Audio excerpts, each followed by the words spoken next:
not your life. Now people live that shit. That is the truth, Where unfortunately. the That's the fuck sad. is Ayrton? He had a thing with the dog. So where the fuck But, is Church?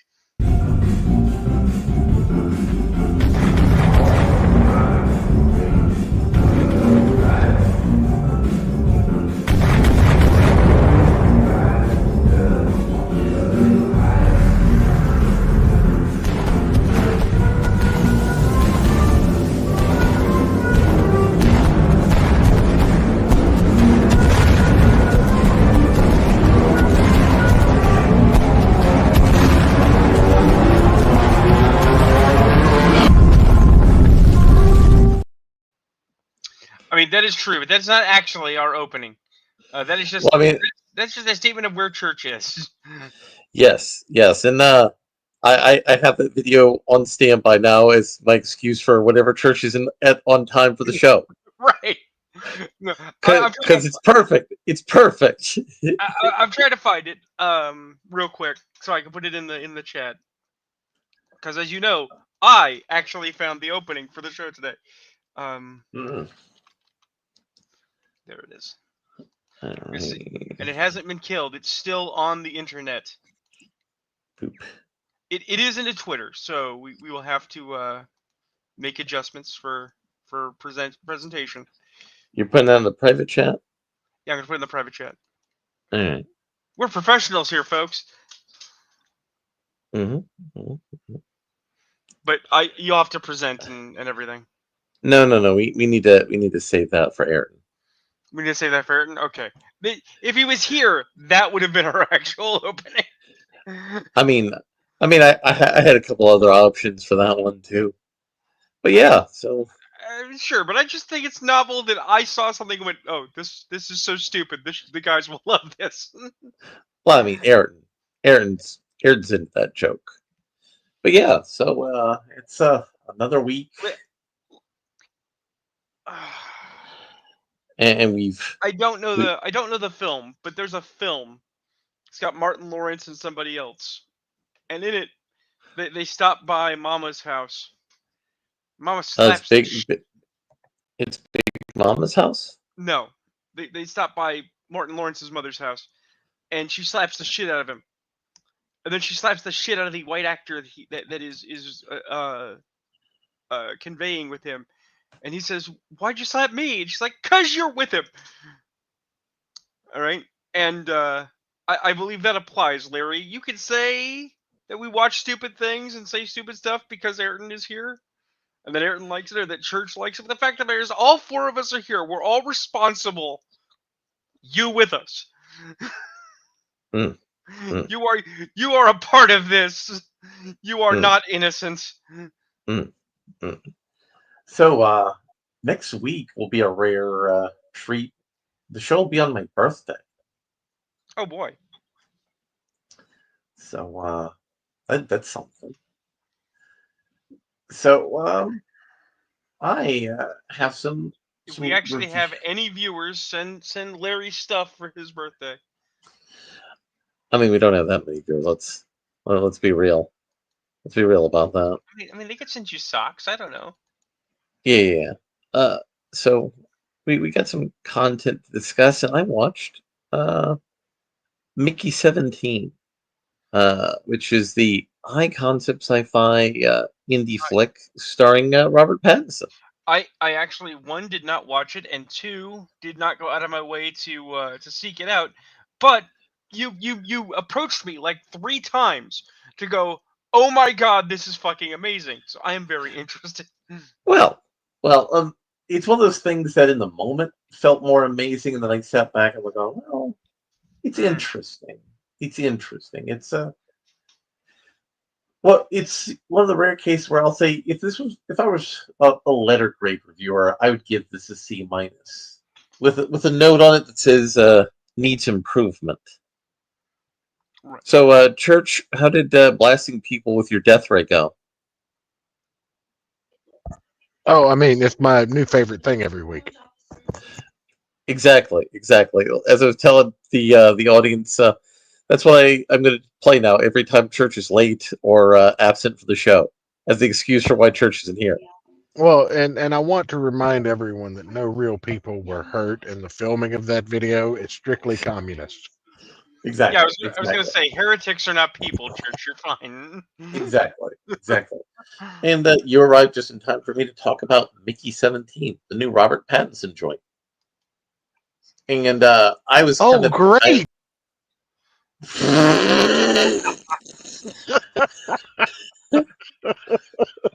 So this movie is was on all the indie movie scenes. Everybody was like excited about it because it's Robert Pattinson in a sci-fi comedy. And as I was saying before you popped in, if I were a letter grade reviewer, I'd give this a C minus with a note saying I expected better from you or needs improvement. Okay, so on that front, I'm going to say something very controversial. I know that he's actually got some acting chops, and he really should get a break. But the fact of the matter is, it's Robert Pattinson. I expect Well, nothing of no, him. You well, no, expect no, better of him. You're wrong, but you know. well, no, well, no. It's not a C minus because of him. It's a C minus because of the broader production. He, of course, delivers his A game. We got some people in there who are doing a bad performance, like Mark Ruffalo. Mark Ruffalo plays the antagonist. Mark Ruffalo is fucking checked out, man. He did Hulk once and was barely there as Banner, and he just does not fucking care about anything anymore. He periodically cares in movies. Unfortunately, this wasn't one of his movies. So Yeah, let's. But literally, his like. So here's the thing. Oh, Joe's going in the robot zone. Random subject shift for just a second.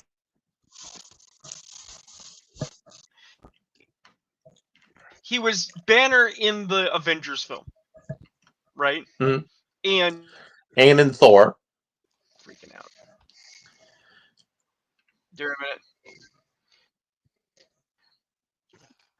Well, yeah, but give me a second. My StreamYard's just freaking out.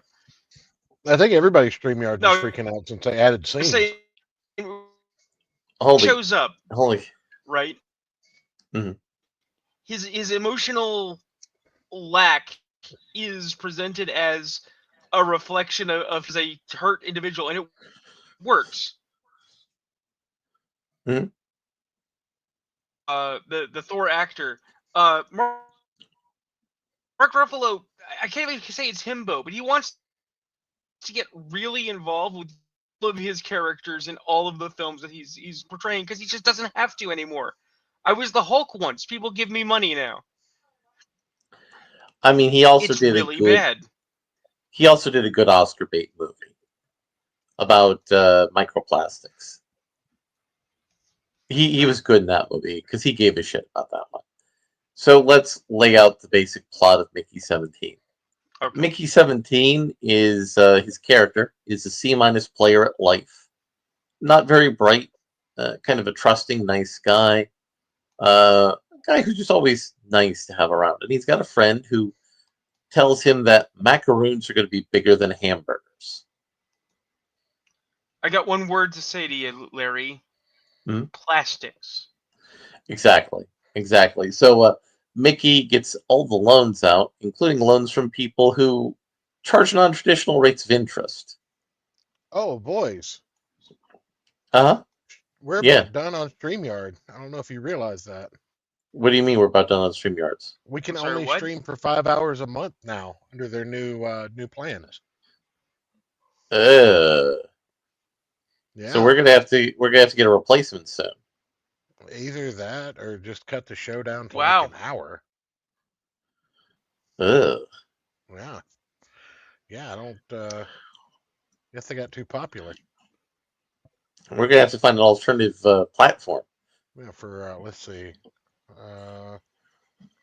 Yeah, so yeah, it's $45 a month for unlimited streaming. Ugh. Mm-hmm. That's booty, and not a good kind of booty, a bad kind. Yeah. I mean, I could pay. I'm gonna say again, That's like $45 Rumble. a month.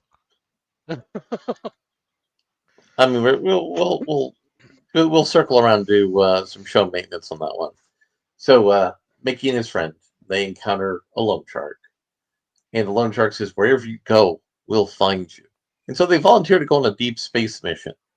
Yeah, actually, I feel like we should figure out how to circumvent StreamYards right here.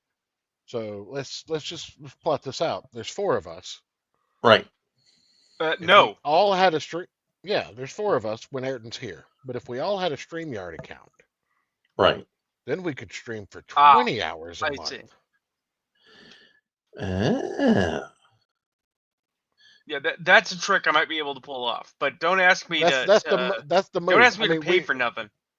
no. But if we all set up a free account, I could manage it. I would just need all of you to, contribute an email and whatnot. No, that's easy. Yeah. So problem solved. Well, I mean, logically, that because it uses an email, we could actually set up multiple StreamYards and just stream constantly. Not that I would advise anyone should do this who might be paying attention to what we're talking about on the internet, but I would. I would. When a free service tries to fuck you in the ass like this after giving a set specified expectation of service for so long, I absolutely would encourage you to fuck them right back.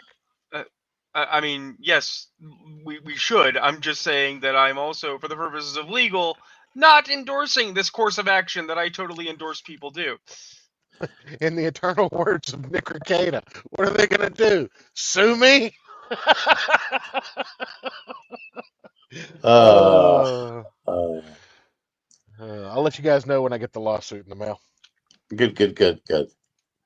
So it's funny how this came up as I was talking about a loan shark. It has nice synergy. It has good synergy. So It's like poetry. Mickey's. It is. It's purple. Yes. Hmm. So Mickey's friend has skills, so he's able to get a skilled slot on the ship. Mickey, however, doesn't have skills, so he signs up to be an expendable. And what's an expendable? Well, you get yourself scanned into a 3D printer, and you do backups of your memory as every week. And then when you have an oopsie doopsie, they reprint you. So it's X-Men. No, because Multiple Man remakes himself No. with. Krakoa, if you had an oopsie doodle, they just grow a new X-Man. Oh, I mean, yes, but I like to Did you pretend block that out of your Krakoa. mind? I don't want to think about Krakoa because it's stupid. It's actively stupid, and it hurts me to think about it.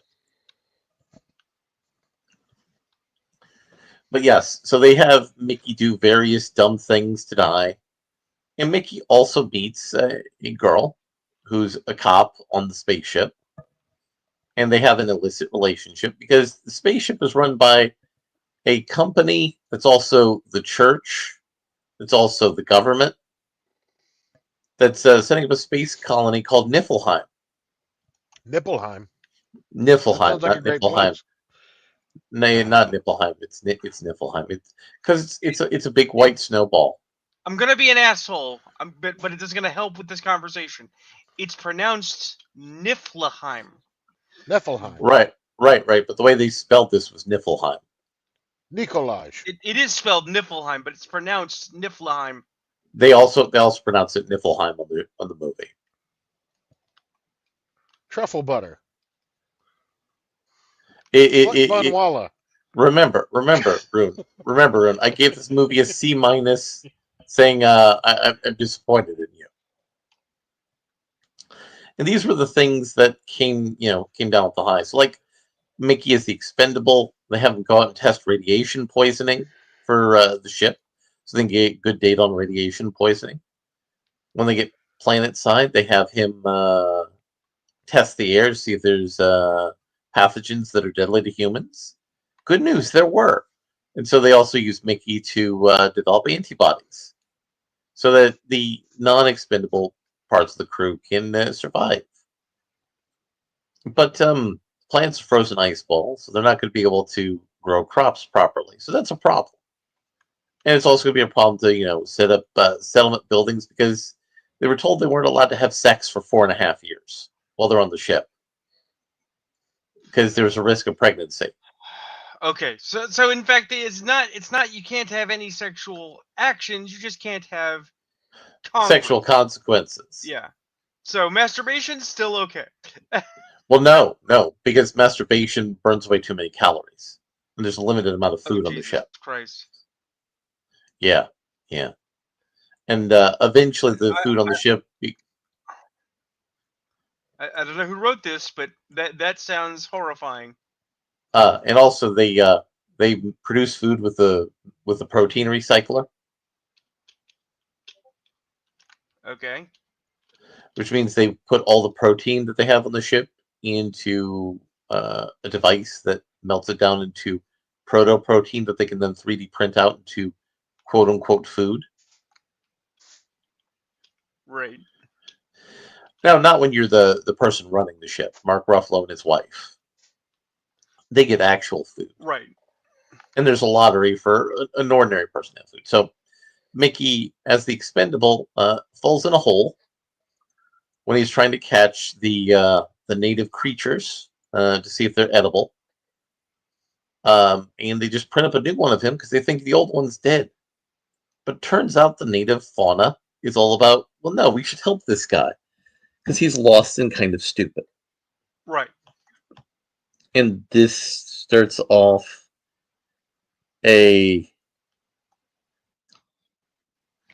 chain of events where there's two Mickeys, and then we find out, oh, by the way, when there are multiple clones, we think they go insane, albeit it might just be because the guy who invented the cloning technology was a psychopath and used the cloning technology to help him with his day job hobby of killing homeless people.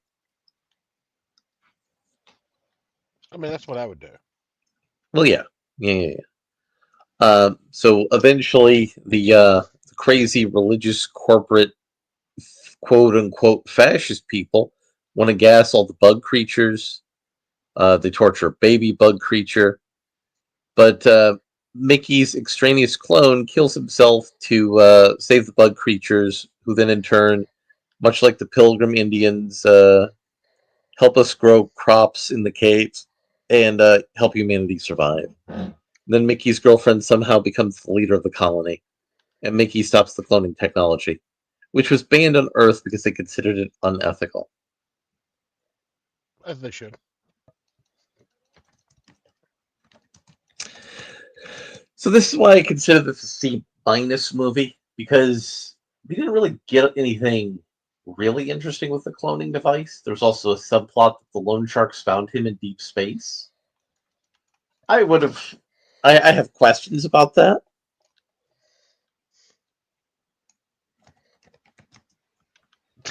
What? So what? What was that? Apparently, we're showing Pokemon. Is this you playing Pokemon, Church? This is me playing Pokemon while we talk. Yes. God damn it, Church! God damn it, Church! Look, I can't be mad at him. I'm playing Fortnite. God damn it! It's not just Pokemon though. All the Pokemon have been replaced with Mario characters, guys. That is pretty good. No, I'm actually That's pretty listening. I just have nothing to say about this. And as you say, it sounds very like when they could have done something interesting. They said, "Let's be safe." Yeah, they were trying to do something that's artsy and hard sci-fi, and they decided to be safe, and it was disappointing. Now I watched something that wasn't safe. It was just bad. I watched The Cleaner. You remember Daisy Ridley? Yes, we remember Daisy Ridley. I Do mean, you remember? I remember Daisy can't act. I mean, she can act, but she's in a lot of things that she's not able to act in. She keeps being cast in things that are a limit to her range because people think she's a name that they can use. So Daisy Ridley is in a female Die Hard movie, but she's not there to save a spouse or a loved one. She's there just because it's her job. She's a window cleaner. I'm gonna call it what it is. Fee hard. Fee hard, exactly. And she Live brings limp. her. Yep. And she brings her autistic brother into the building. Now I know what you're saying. Why does she bring her autistic brother to work? Was it bring your autistic brother to work day? No. It was because he was having problems with his cell phone charger, and she's going to need a hacker for later in the movie. And because her brother's autistic, of course he's a computer hacker. I mean, Right, why wouldn't he be? because autism is a superpower. Just ask Hollywood. Yes. And the building was overtaken by eco-terrorists because this was an oil building. And there were all sorts of oil executives in there. And these were eco-terrorists who were environmental radicals. And they're wanting to expose the oil company for its corruption and crimes. And there's not a lot of action in this movie that's a fee hard. It's mostly a lot of Daisy Ridley on the outside of the building. Then she eventually breaks the window into a building. Then she shoots one person. Her brother blows up one person with a grenade, which was nice. That sequence worked.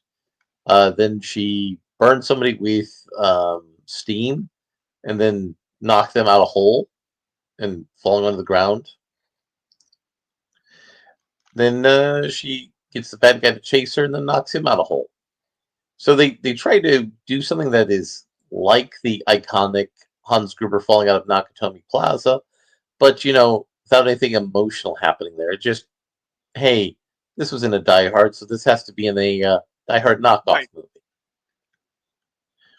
I mean, Her character was supposed to be in an elite military unit, but she quit for no real reason. well, here's the thing: is yet again we have to take from our guys at Red Letter Media, but I have also said this in regards to role playing games. The more times you have to say a wizard did it, when the more times you have to say because a plot needs to happen, the worse your movie is. Yes, she also had her skills as a climber because of her parents fought when they were kids.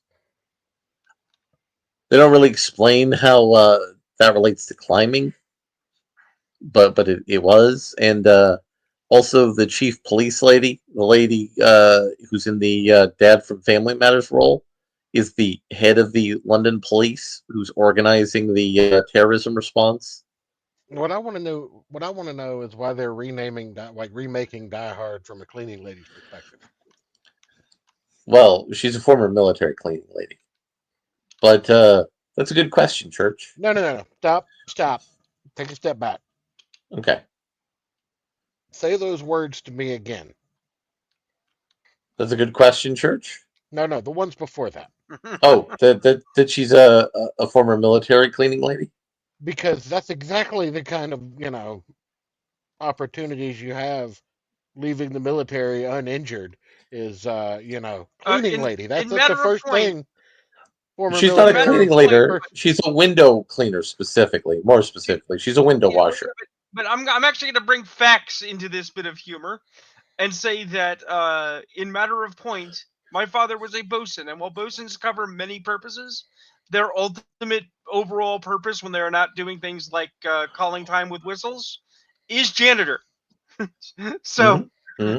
so from a certain sense, yes, you can be a military janitor and know how to kill people, but that's not the same as saying I'm the cook in a Steven Seagal movie. Right, but in Steven Seagal's case, he was secretly a Navy SEAL. So you boys want Right. to know what the starters are on this here Pokemon hack? Sure. Well, hold up. We're almost the end of the garbage church. We're almost the end. There's Okay. not a lot to comment on in this movie because it was bad, and not bad in the way Mickey Six was, where I just want to know. I just want to know who hurt you to make you want to watch these things. Well, I Because watch these somehow things. these things don't even pop up on my radar until I show up here every week. And Larry's like, So, "Let me tell you about this big bucket of shit that I watched this week." well, number one reason I do this, church, is it helps me to learn. I learn how to write and create narratives by watching bad ones. It is actually a truth. I've mentioned this story before a couple of times. Jose Philip Farmer, a Protean author of some repute, says that he learned more Yes. about fiction from pop lit than great literature. and you learn a lot from people who do things wrong. Well, there's a difference between pop lit and shit lit. Right, but there are a lot of people that say that pop lit equates shit lit, and they are of course wrong. They are wrong because But all pulp was pop literature, yes, and that but was my some of point the is, greatest storytelling of our time. that there are a lot of great stories that are a recycling of a bad story because someone's like All going, stories oh, are recycling of an old story.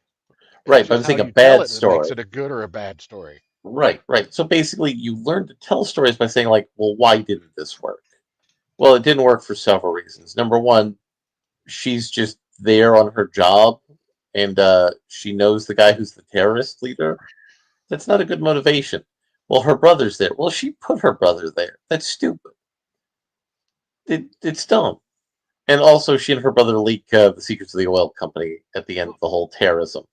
Well, look, we have three things at least. I know there's more, but I want to say there's three things at least that are alive in Hollywood that are detrimental to actors right now. Mhm. The first is that actors are not just typecast, which was always a concern that people always had, but it's literally that people seem to think the actor is the role, right? And this is evidence.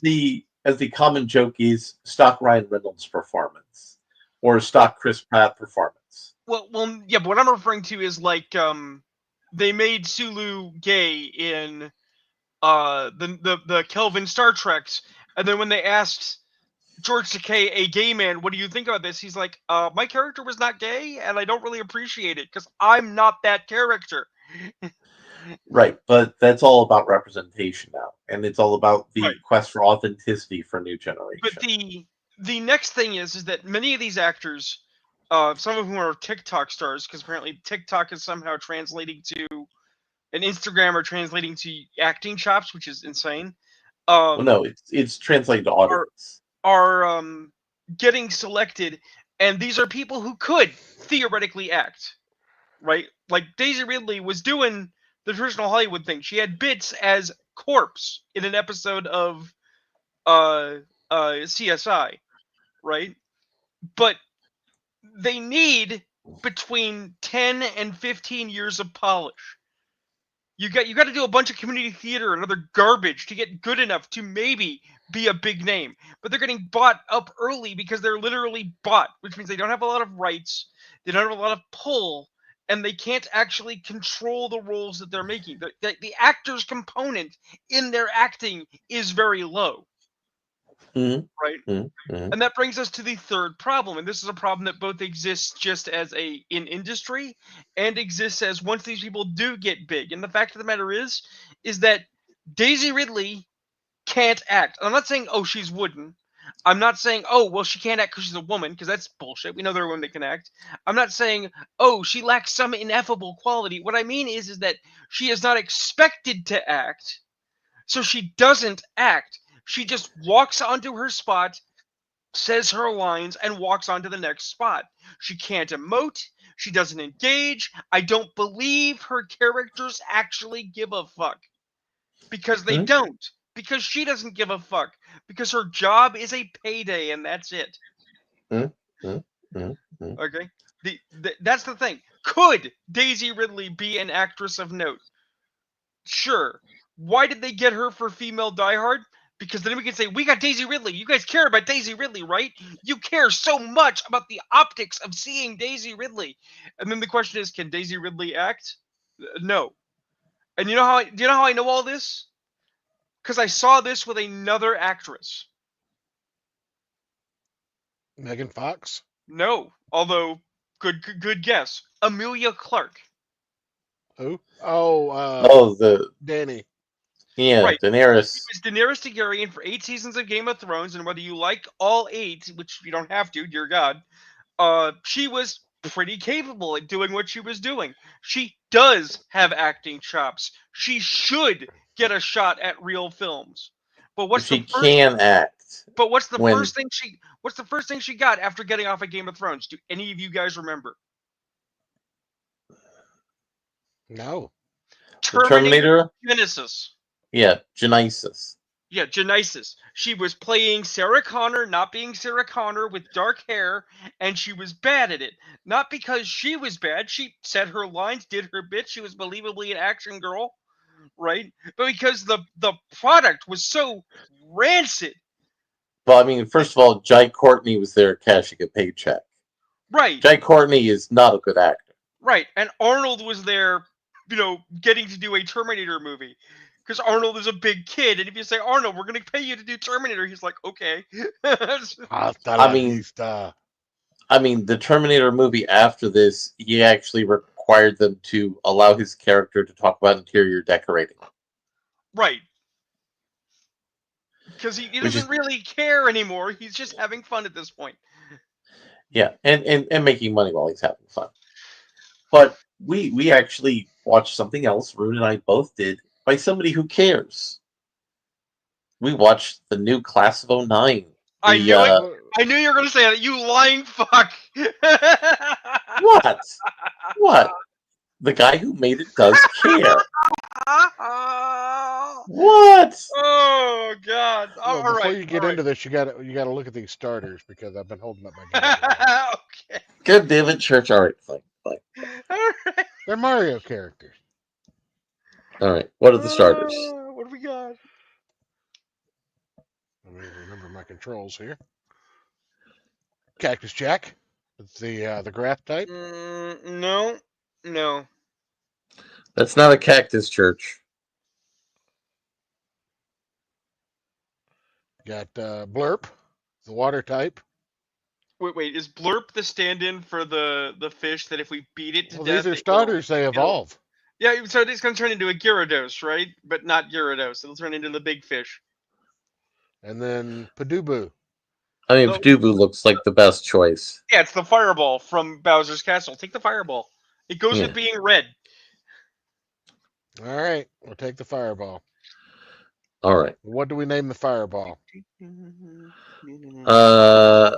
We named the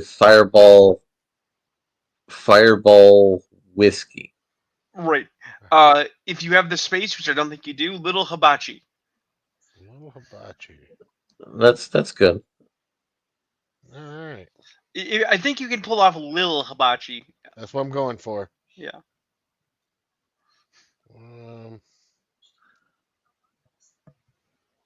Oh no, my speed button and my select button are the same. I have to remap that. Hmm. So we watched Class of 09, the anime, which was crowdfunded.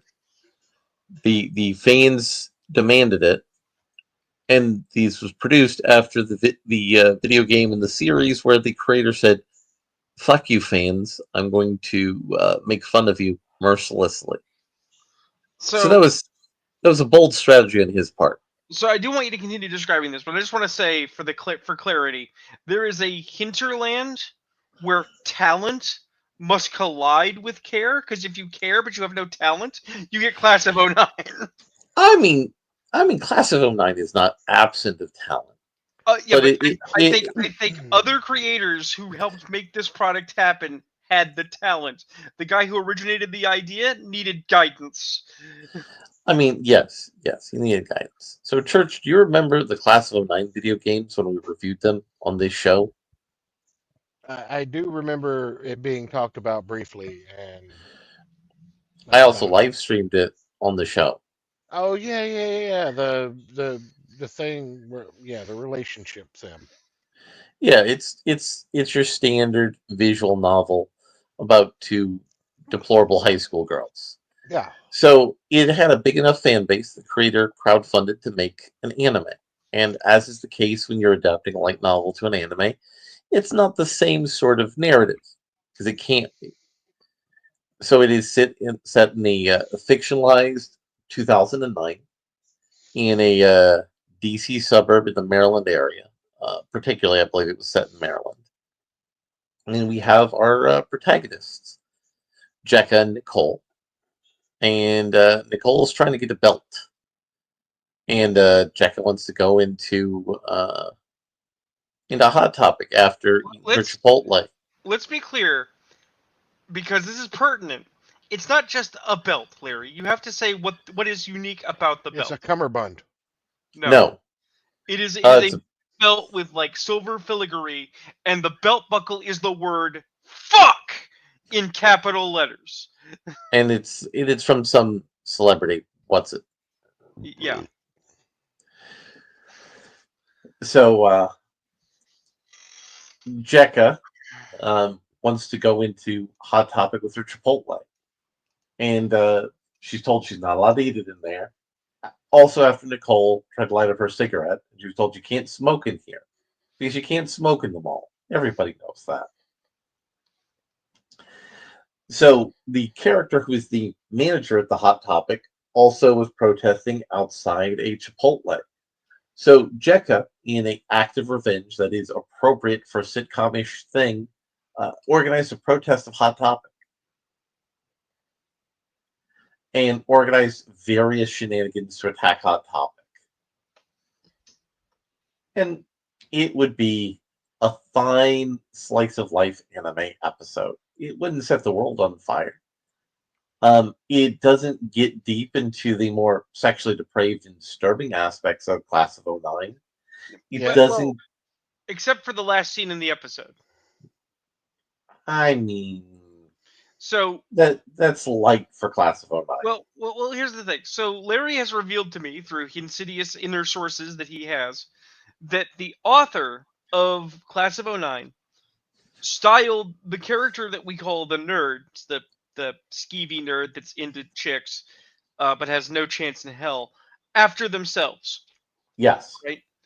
And these characters exploited this nerd as part of their program against Hot Topic.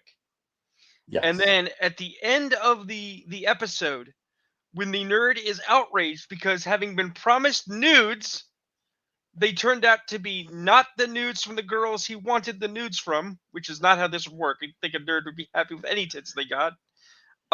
He faces them down, and they assault him by smashing his face against a guardrail. Yes. And I assert that this is the author's barely concealed fetish, that he really wanted to have antagonistic females abuse him. I mean, he has in the high foot school. fetish. He has the foot fetish where he wanted women to step on him. Right. But having said that, Larry actually described this anime perfectly. He and I talked about it just a little bit because I went on a massive tear about how much I hate Daria. Yes. And how this reflects everything I despise about Daria, because these people are superficial and vapid and think that their lives are so horrible while clearly being upper middle class wealthy people. And Larry said Class of '09 is Daria if Daria were Beavis and Butthead. Yes. So it's girl Beavis and Butthead, and that actually elevates it. That makes it chef's kiss. It's awful, but it's perfect. The other facet of note, as far as I'm concerned, is that there is actually a second show hidden inside this, a much better show, a show we should all watch, which follows the trials and tribulations of a Hot Topic employee just trying to survive in the last mall, in the last Hot Topic in the nation. Yep. Because the Hot Topic girl, she's not particularly rude, she's not very unpleasant, and she gets all this bullshit just for doing her job and telling them you can't eat in the store and you can't smoke in here. Right? Yep. And they make her life a living hell, and she has to come in on days that aren't her work day. And it's like, that's a real character. That's the story I want to actually pay attention to. Yes, and give me Clerks, but with women in a Hot Topic. $1 million idea. And in one of the versions of the game, she blackmails the protagonist Nicole into being a lesbian. Jesus Christ. I mean, who's never blackmailed one of their friends into being a lesbian before? I've never blackmailed my friends. That's an interesting choice of words there, Rune. I've never blackmailed my enemies either, but that doesn't mean I wouldn't. I mean, you'd normally want to say if they were blackmailed. What if you hook one of your friends up with your black friends? Is that blackmailing them? No, that's blacking them. That's different. Mm. And I've But never been so lucky to have that one. I know I had friends slip me alcohol. That was my accomplishment, and I was like, you guys are not my friends anymore. but I would say that Class of '09 the anime does work as a pilot.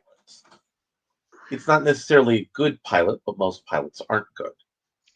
Oh, they're the pilot we can talk about. Well, Yes, I, no, that obviously we're going that's to segue into something else, but I want to say this because actually this is pertinent. This is also an interesting thing if we decide to go down a rabbit hole. Class of '09 has the same problem as ISOM, and I'm going to what speak do you very mean? I'm going to be very charitable to ISOM for a minute. Eric July got 3 issues of ISOM and is calling it a saga and epic. It's complete. It's not. Okay? A good trade is 6 issues. Right. ISOM, if he's really going to be a publisher, let's assume this is not a grift or a hustle. He actually wants to be a comic hustler. ISOM So assume it's not a needs grift or a hustle. He really wants to hustle. right, but I'm just saying ISOM needs to be an ongoing with regular releases. Okay, I will But No, it accede. doesn't. No, I will. No. You guys are talking about the quality of the book. I'm not talking about the quality of the book. What I'm saying is that I will agree with my friend Wolfgar that ISOM is potentially better than it currently is if it had an ongoing potential for survival. If they could refine the character over time, because we can't deny, in our most loving of hearts, that there aren't early Marvel and early DC books that were absolute stinkers. well, We love those books, mind you. We love making well, fun of them. How dare you well, speak about kickers this way? let's. Well, I love that church. Thank well, you, well. thank Here's you. why. Here's why I bring it up, just to wrap it up, just so we can move on. As much as I despise Class of '09 as a game, and I'm not going to read the light novel, and there's a bunch of stuff going on. Clearly, that's your cross to bear, Larry, and we appreciate it. For once, the Jew man will carry the cross, whatever. Uh, the thing is that you are correct. It's a pilot.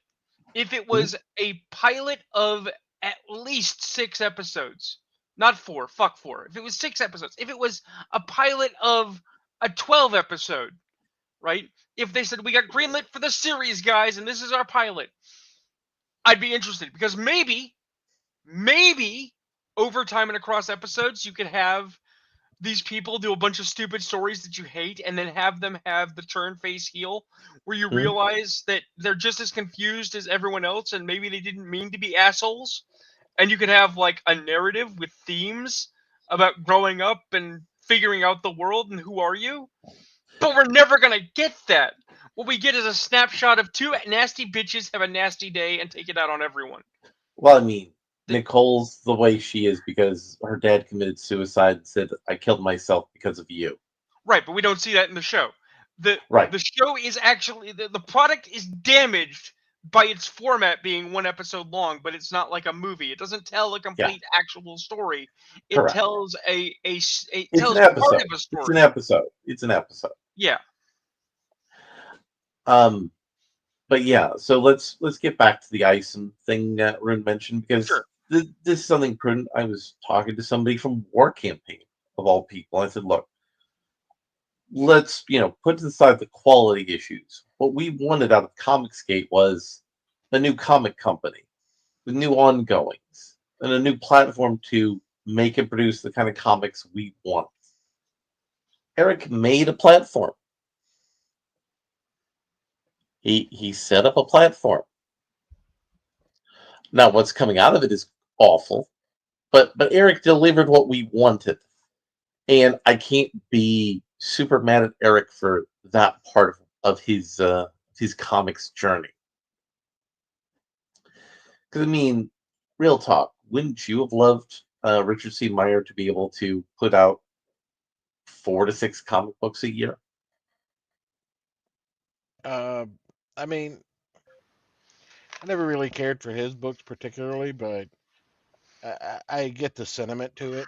Like I Or Laura, agree. let's say Doug TenNapel having 4 to 6 Doug TenNapel books a year. Wouldn't you have loved that? Well, Doug Naple had the funding and the ability to do that. He's just lazy. So Yes. So I'm going to actually say that we didn't get what we wanted out of Comicsgate because we didn't describe what we wanted well enough. Oh no, we did. Oh no, I'm sure it was. I'm sure that enough people actually said it, but they were ignored or drowned out or were buried under a giant tumor named Ethan Van Sciver. Not a tumor. Here's what we actually wanted. We did. We wanted a company. We wanted an imprint to make books like we like. Okay? With blackjack and hookers. And then we wanted that company not to let in everyone. We understood that some people were going to be told no. Right? But to open its doors to the free market so that creators could come to them with product and say, here's what I want to print. And maybe they make it. Maybe it gets made. And Eric July's actual crime, if you want to boil it down, put aside his presentation, put aside his arrogance, put aside all the other things, is he made another closed circuit book company that is not open. He who gets in. I'm sorry, my headset's being bitchy. He handpicks who gets in. Yeah. Right? And that's the thing, that everybody wants to both make a company or make a book, and then they want to close the door behind them so that you can't compete. That is a bad business policy. It's the same bad business policies that's killing the companies or killing the industry in the mainstream. They And want to killing the book be Marvel and industry. DC's worst part. Yes. Yes, I agree. And that's the thing, is we want to have a good story. I sent a letter to Eric July before we started to have a difference of opinion about his work when he first opened, and I sent and I had a Beth Enigma message to Richard C. Meyer, both asking the same thing. Do you guys want a writer? Do you want someone to write books? I will send you my stuff if you ask for it. Right? Mm-hmm. And now both of them gave me polite no's. Eric July's was more boilerplate, and I'm fine with that. An industry refusal is fine, right? But in the time since then, they haven't opened that door to anyone else who wasn't already an industry insider. Or one of their friends. Or had been in the ecosystem at some point. Right. I appreciate that Chuck Dixon's getting work, but the fact of the matter is Chuck Dixon can get work anywhere he fucking wants. Well, actually, no. Logically, he kind of can. He has a name. He can sell it. It might be more difficult now for various reasons, but he's not incapable. An unknown Holy like shit. me, I can't get my work anywhere. I couldn't sell my name. What was that, Church? Shy Guy learns metronome at level 5. Sweet.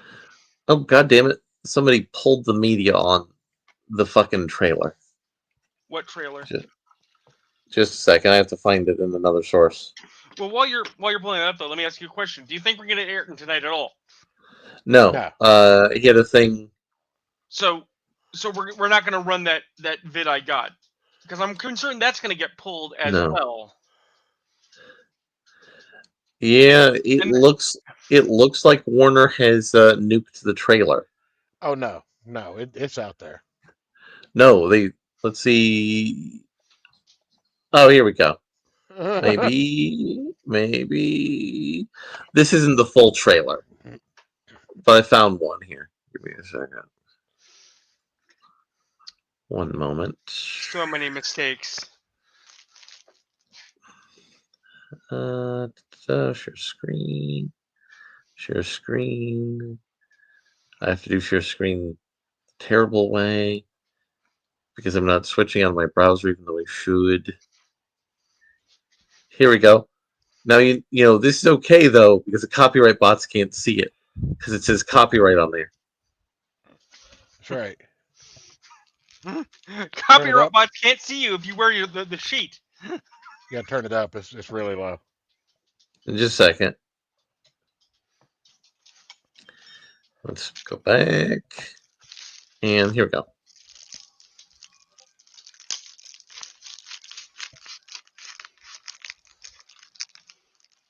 Oh. No, you just can't hear anything. Just a second. Did you share your audio? No, you're sharing your whole app. You have to share the tab. Give me a second. Why you?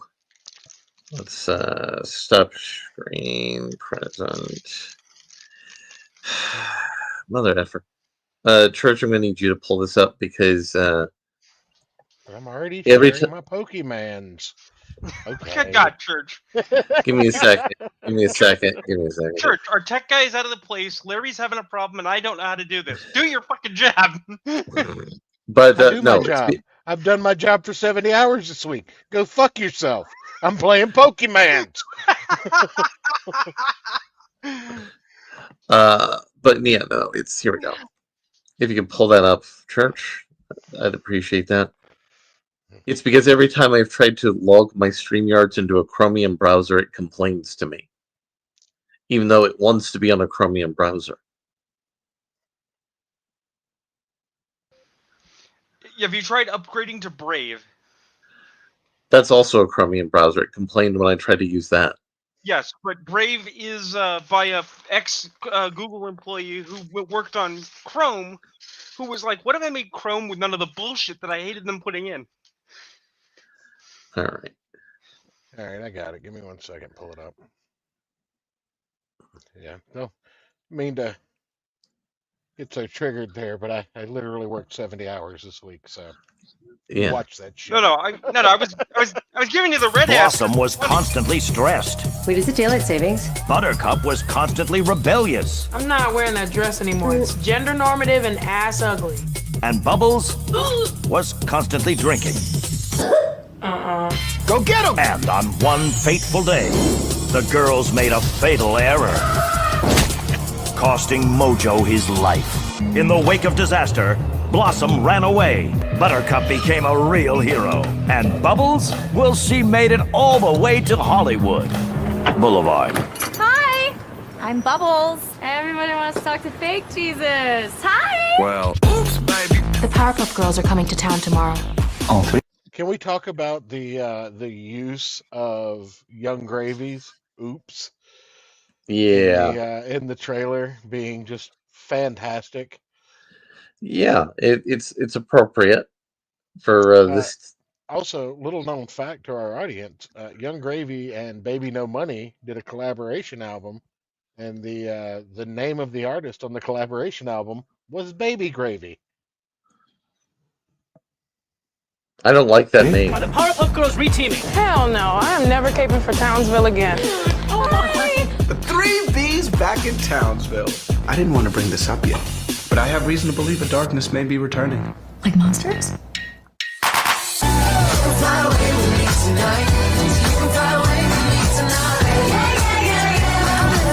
In a sweeping reversal of fate, the Powerpuff Girls are beloved again in Townsville.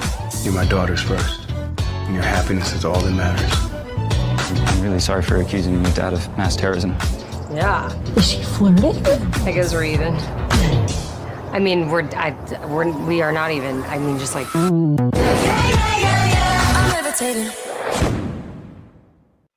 Every time I watch this, it just makes me so glad that it never came out. Well, what I find interesting, because somebody actually pointed this out, is if you can get a copy of the trailer when it first came out, so no adulterations, and watch it right at the beginning, it's a white Bubbles, a black Buttercup, and a Asian Blossom. With the little girls, yes. Because early in development, they had planned to go even more diverse, and then at some point they changed their minds, but they didn't get a chance to actually recut the shot.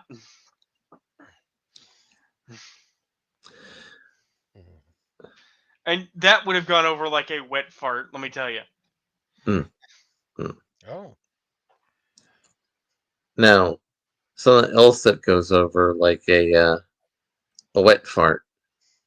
It involves Archie comics, and this is short.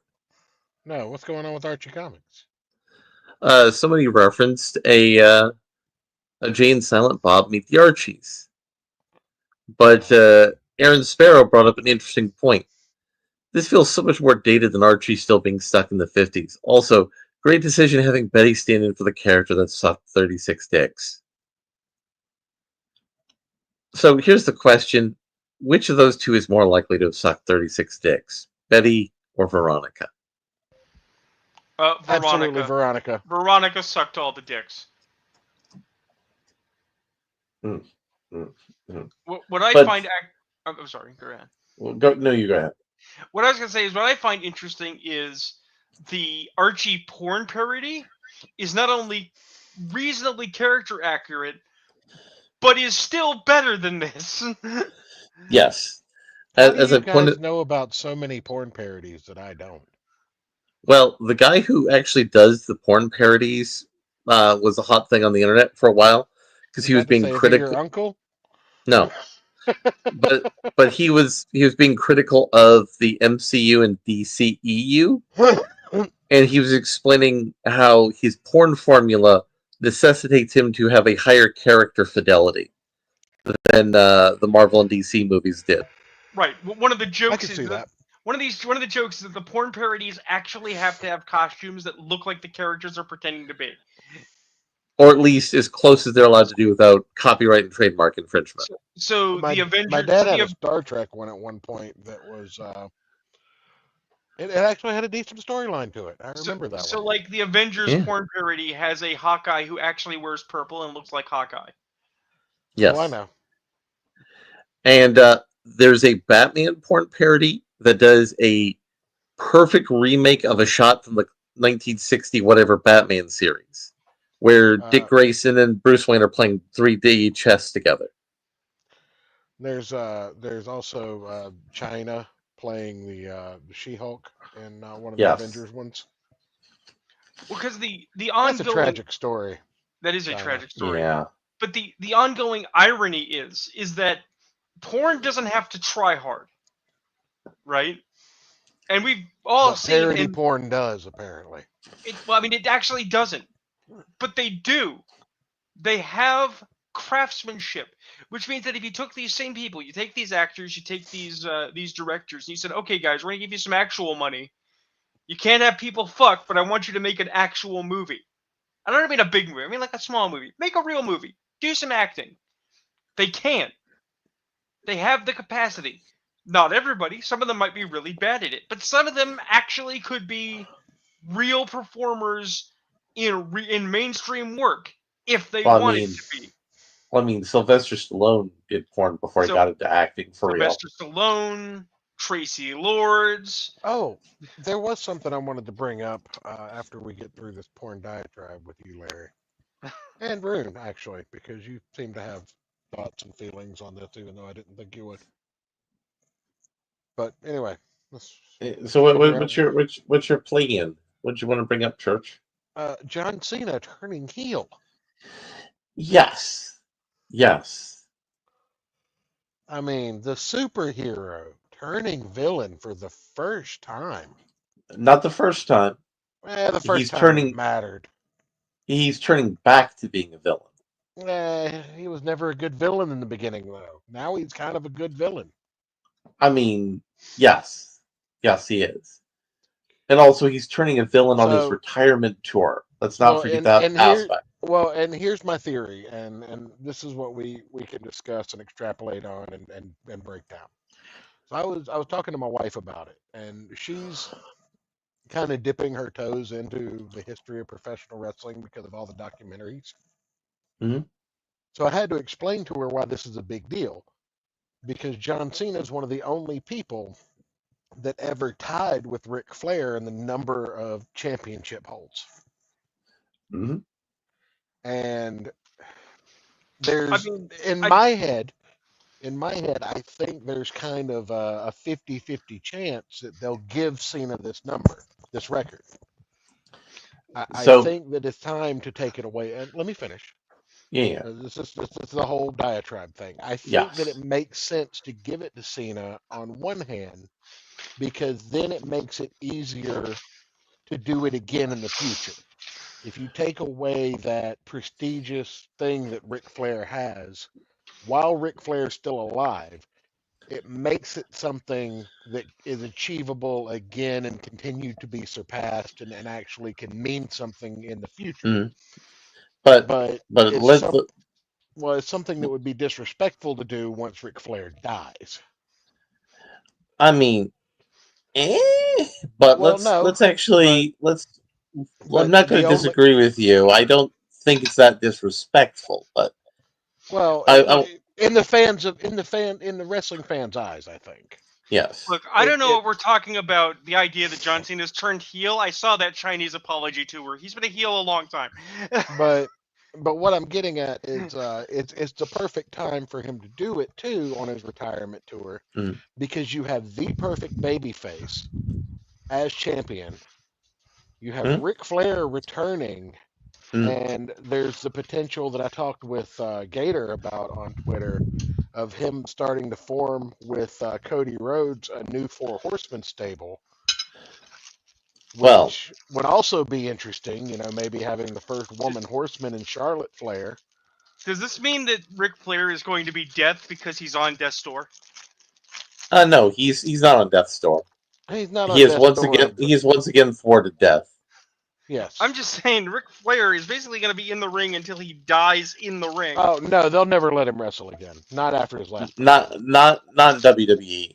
No, Not they'll WWE. never let him step. They'll never let him compete again. He might be able to bump as a manager or something, Yeah. but they'll never let him make color or compete in a full match ever again. But there's also the fact that he's an alcoholic and he's a little bit too spicy for the WWE to fully utilize anymore.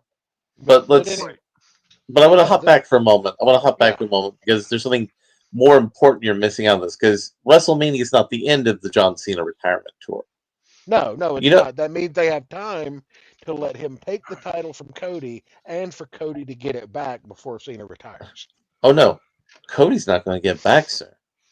Who talked about The Rock and John Cena denying him his WrestleMania moment? Who's denied him once again his WrestleMania moment? CM Punk. CM Punk is saying, You think they're going to give Punk the gold? I think they are. Ooh, that would actually work out too if they did the Four Horsemen angle, because then you have a stable that can go after the upper mid card titles, the tag titles, and shit like that, and feud with whatever the fuck that is that Dominic Mysterio is doing. Yeah. So here's my thoughts on this. So Cena takes it from Cody at Mania. Then you have CM Punk feuding with Cena, and Cody's got to take out the final boss, Dwayne "The Rock" Johnson, to get his number one contendership back, or at the very minimum, to just as a man, you broke my daddy's watch. You gave me this piece of my father's legacy back, and you destroyed it. I mean, the championship will be there for me to come back for it. I owe CM Punk a shot, so I'm going to get that belt back. Don't you worry about it. But I got business to settle with you, Dwayne. Wait, are you saying you want Dom and Dwayne to go at it? Because that would be no, Cody. No, this is Cody. Oh, okay. This is Cody. I only brought up Dom because Dom's in a faction that would do well fighting with a Charlotte Flair, Cody Rhodes, Four Horsemen situation. Okay. Well, because I am solidly a Dominic fanboy because I'm a fanboy of his father, and I think that Dominic Mysterio is going places. Dominic Mysterio is a better legacy to Eddie Guerrero than Chavo could have ever hoped to be. Oh yes. But I mean, realistically, if Jey Uso beats Gunther for the title, and he gets the Otherworld title, you could build up Dirty Dom to fight Jey Uso. That could be interesting. That is an amazing name, Dirty Dom Mysterio. I would go for that. Yeah. So that's if he's ever going to have that kind of success, though, he is going to have to break off from the faction and probably turn face.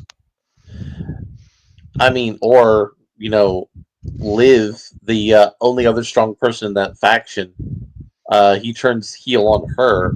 The girl who's been basically treating him like an accessory, he bitches her out. Well, she Rhea turns did face. That and, everybody liked it because everybody wants to be a Rhea accessory. Well, I mean, Rhea also is more popular because she's got a generational talent. No, it's because she looks good as a goth mommy. Don't sugarcoat it. Well, I mean, it's both of those things, Church. It's both of those things. It can be multiple things. But it's really just the one, though. I mean, But she no, looked good I as a think blonde Australian chick. I think they give Cena the title. They break the Ric Flair record. I think it has to be broken, and I think now's the perfect time to do it, and Cena's the perfect guy to do it. And more Because we importantly, know Cena will do business. We know he'll drop it pretty much immediately. mhm. And he'll further the storyline. I think you've got something pretty good planned out here. Yeah. I'm really more interested in seeing a Cody Rhodes, Charlotte Flair, and maybe the Brian Pillman and Arn Anderson's kid from Well, NXT.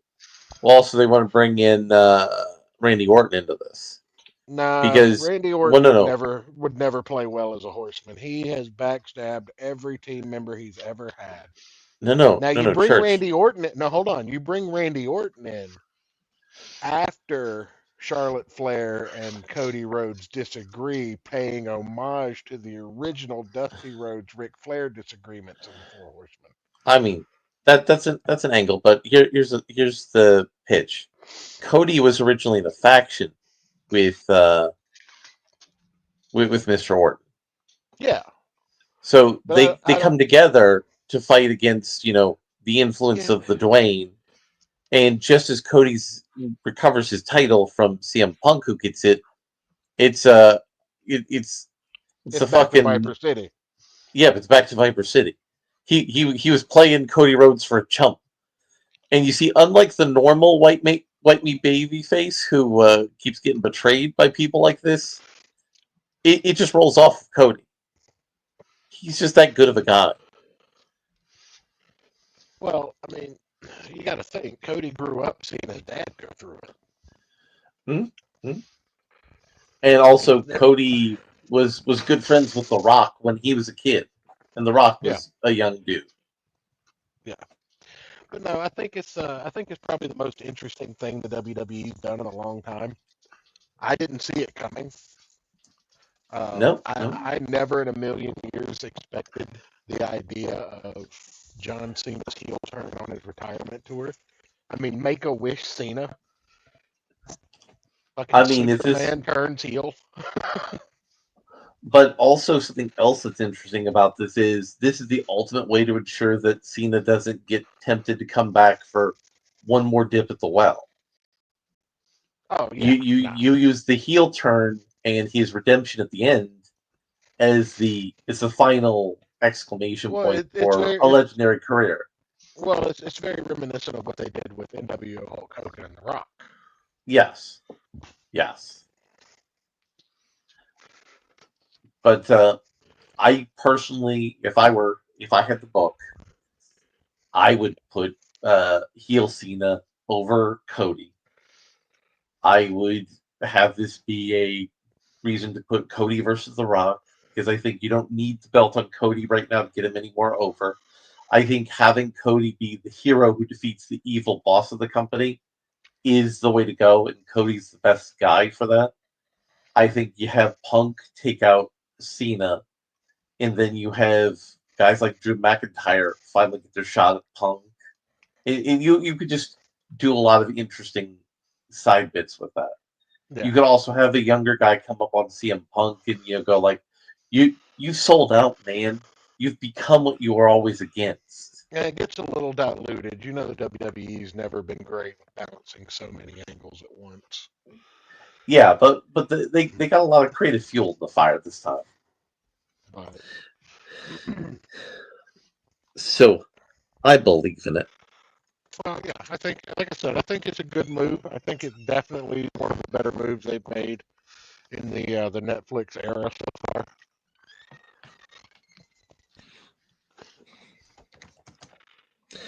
So, Rune, was there any content in particular that was wetting your whistle, so to speak?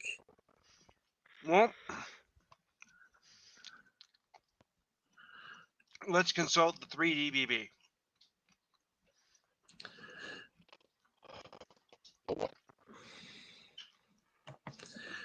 Well, I mean, there's something topical we could talk about now.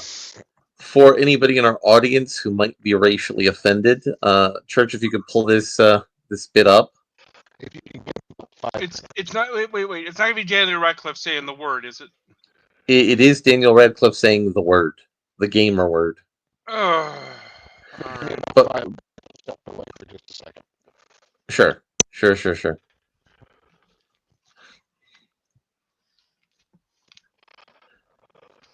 Keep talking. I'm just bad at my Yeah. desk. No. I mean, I heard a whole bunch of static, so I was kind of trying to piece together the static with my brain.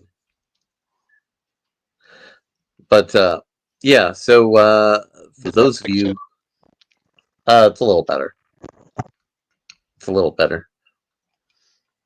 So for those of you that don't know, they're making a Harry Potter series, and they've made a they made a very bad decision. Which it weren't Snape.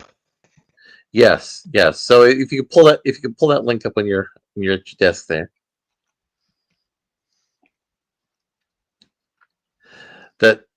That is what we're going to be discussing. J.K. Rowling has wanted to make Harry Potter more diverse for a while. When she wrote it, being diverse in fiction wasn't important. Yeah, Black Hermione was the first step in the Harry Potter play, I think it was. Yes, in the play, which she wasn't involved in, but she signed off on. Yeah. She also made various people in the Fantastic Beast things, various races that don't make sense. And cemented Dumbledore's homosexuality. Yes.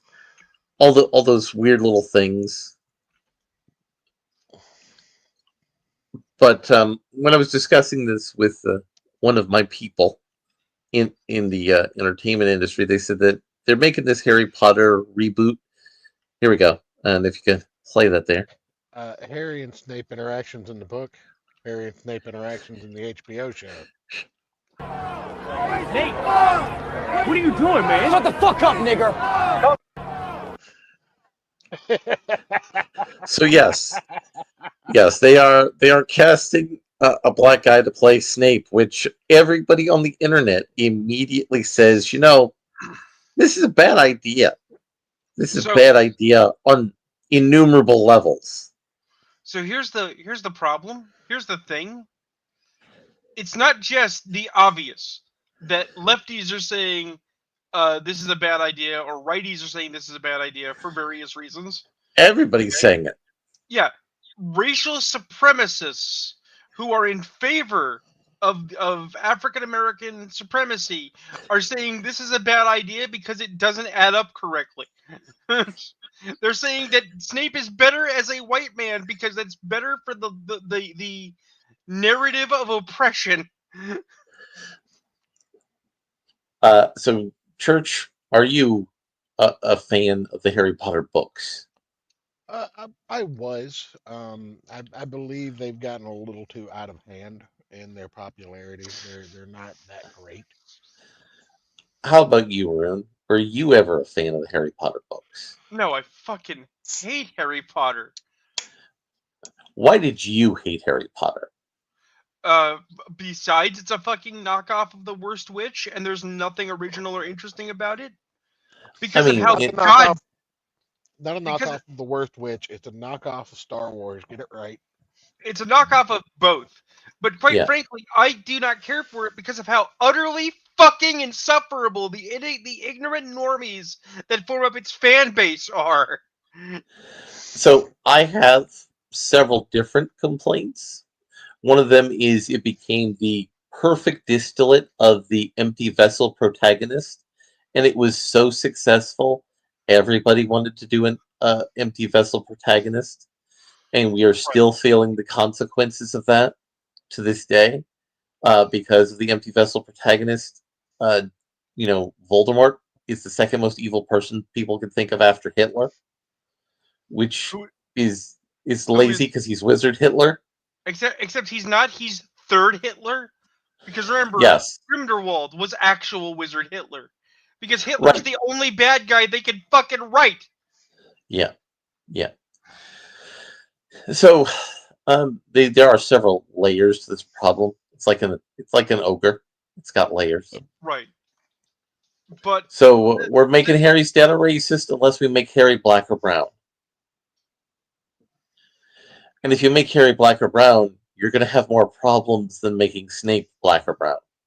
well, here's the thing that I find very unfortunate is I commented on this, but I didn't want to dig into the particulars of the material because I knew that it was going to turn into a racist shit show from the get-go. I said I feel sorry for the actor they picked. Because let's assume for a moment, I don't know him from Adam, but let's assume for a moment that he's actually really good. Okay, he's a very capable dramatic actor. He's got all the stuff to make it go. He has to follow up Alan Rickman on a movie for a series that is like less than 5 years, 10 years dead. Okay, it's still fresh. No. What I'm getting at is that Harry Potter is not so distant that we need a re-release or a start over because it's still fresh in people's minds. It's still fresh in people's minds because it's so popular. The first Harry Potter movie was like 20-something years ago. Right, but here's what I'm getting at, though, okay? The distance in time between the first Star Wars and Episode 1, right? In between, there were no Star Wars TV shows. There were no Star Wars cartoons, okay? There were some Star Wars books for people who read books. There were some video games, but it was not being actively pushed as primary media. Harry Potter has not had any downtime since the last film. They've continued with more books, more films, more comics, more jank, more stuff, and it's everywhere. Harry Potter is this massive media franchise. Consume the slop. It's right? a theme park ride too, don't forget. Right. And it's like, do you guys not understand that if you're going to go back to the movie well, there needs to be some downtime before those films. It needs to feel like it's novel that these are going to be new movies. Mm-hmm. So when I talked to one of my people in Hollywood, they said, well, doing something different would be risky. But if you look at the successful Harry Potter video game, they did something different. It was set in the past. It wasn't a direct prequel, but it was shit that happened in the past. It was a different crisis. You didn't have a wizard Hitler. You had basically a goblin mafia. And everybody seemed to like that. So what I was talking to him about, I talked to Rune about, it's like, okay, so if you're at Hogwarts, the years Harry Potter was an active student there, sure, everybody has stories about fucking Harry Potter. He's the most popular goddamn kid in the school. Everybody's got stories about Snape because he's the asshole preppy kid. But what's the story of Ravenclaw during the Harry Potter cycle? What's the story of the kids in Hufflepuff?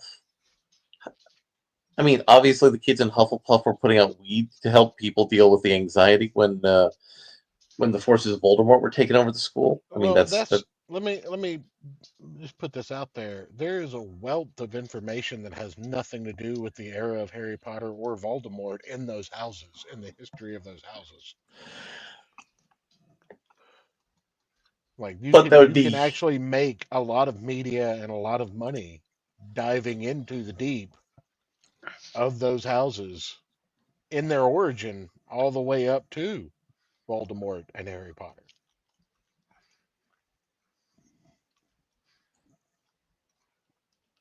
What? No. I have an idea. If we must do Harry Potter media for an original setting that will draw all the interest, that will expand the world building, and will give very, very interesting material. Okay. Right. So it's a Wizarding World film series. Okay. About Merlin. I mean, that could be interesting. And the idea is that Merlin was a wizard who was not a villain. He wasn't a wizard Hitler. But he did break with the nascent traditions of the Ministry of Magic. He tried to fight against the growth of the ministry by aligning himself was a wizarding revolt. because Merlin felt that magic should be free and that people should have the right to use it for good things. That's a movie. I mean, sure. That's also a major plot beat, by the way, of the Dresden Files. It's Harry Dresden's mother. I don't care for Dresden, but that would not surprise me, so I'll take it. Like great minds and good ideas, you know? Yeah. And what I mentioned earlier is there were 4 wizarding schools or there were 4 wizarding houses in Harry Potter. There were also 7 fucking wizarding schools in that universe. Yeah. And it would be nice since J.K. Rowling is basically being shunted to pasture so that good people can work on this property. Oh no. She's executive producer of the show. No, I'm saying in a more general sense. There are a lot of things that she's being politely asked to not talk about.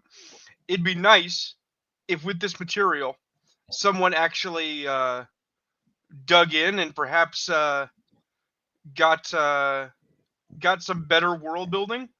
Because some of those schools are interesting, and some of those schools are fucking jokes. Mm-hmm. You know, like the Russian ones that are just, yes, comrade, I am Russia man. No, I am not Soviet. So I got something else good here. If you lads would click on your twitter.com there, I got something good that I think we can wind the show down on. So just a moment. Because we've been having lots of classified information leaks. So a declassified document reveals the CIA secretly used astral projection / remote viewing in 1973 to visit Jupiter. They saw the moons that hadn't been discovered yet. They saw liquid and volcanic peaks. They even saw living beings in the asteroid belt, allegedly. How much LSD were they doing? They weren't. They were doing remote viewing. No, I'm familiar with remote viewing. I actually think it's a real science thing we should dig into. But this was the same era when they were doing MK Ultra, and we're using LSD to try and do a number of things. I mean, you can't do the LSD and do the remote viewing. It doesn't work. They don't know you can't. They probably could. They might have tried. No, they did try. It doesn't work. Yeah, I'm just saying. A lot of that sounds like bullshit. What do you got to do to get in on these LSD experiments? Well, here's the fun part. The original CIA LSD experiments, one of them was just a dentist who was randomly dosing people with LSD. Man, my dentist doesn't even use enough. Yeah, just get lucky. So this one was one of the CIA's first remote viewing experiments. In the early 1970s, U.S. intelligence officials became convinced that the Soviet Union was funding psychic phenomena programs for potential intelligence / military applications. So they launched their own research into the phenomena with the Stanford Research Institute, SRI. The CIA's research evolved into the Stargate Project, which is why Stargate was the title for the particular show. The movie. And a show. And a show. And the show was the really good one. I know. I'm just mentioning it was a movie first. People love to forget that. Love to forget the Buffy the Vampire. They love to forget the Buffy the Vampire Slayer was a movie first and wasn't that fucking great. But Joss Whedon got a second chance. The movie was good. It just wasn't the same vibe as the fucking show. Yeah. CIA research later evolved into the Stargate project, ran from the late 70s into the 90s. This was not some fun side project. $20 million was invested in it over 20 years. Remote viewing experiments were the core of the Stargate project. The DIA took lead on the experiments of the 1970s and began testing whether remote viewing could be used to spy on enemy assets and officials. But extraterrestrial experiments like the 1973 exploration of the planet Jupiter and the 1984 experiment studying the ancient history of Mars were conducted as well. And the Mars experiment connects to the Barack Obama time travel conspiracy theory. The experiment began on the evening of April 27th, 1973. Harold Sherman and Inigo Swan were simultaneously tasked with remote viewing Jupiter from different parts of the country. After 1.5 hours, Mr. Sherman was reached by telephone by Mr. Swan. After that, the results were compared. That was how they falsified the research of this.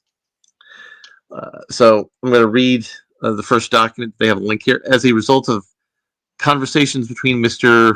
Harold Sherman of Mountain Tier, Arkansas, and Mr. Inigo Swan of New York, in an attempt to carry forward the possibility to verify of the psychic nature of men, it was decided to hold a psychic probe of the planet Jupiter.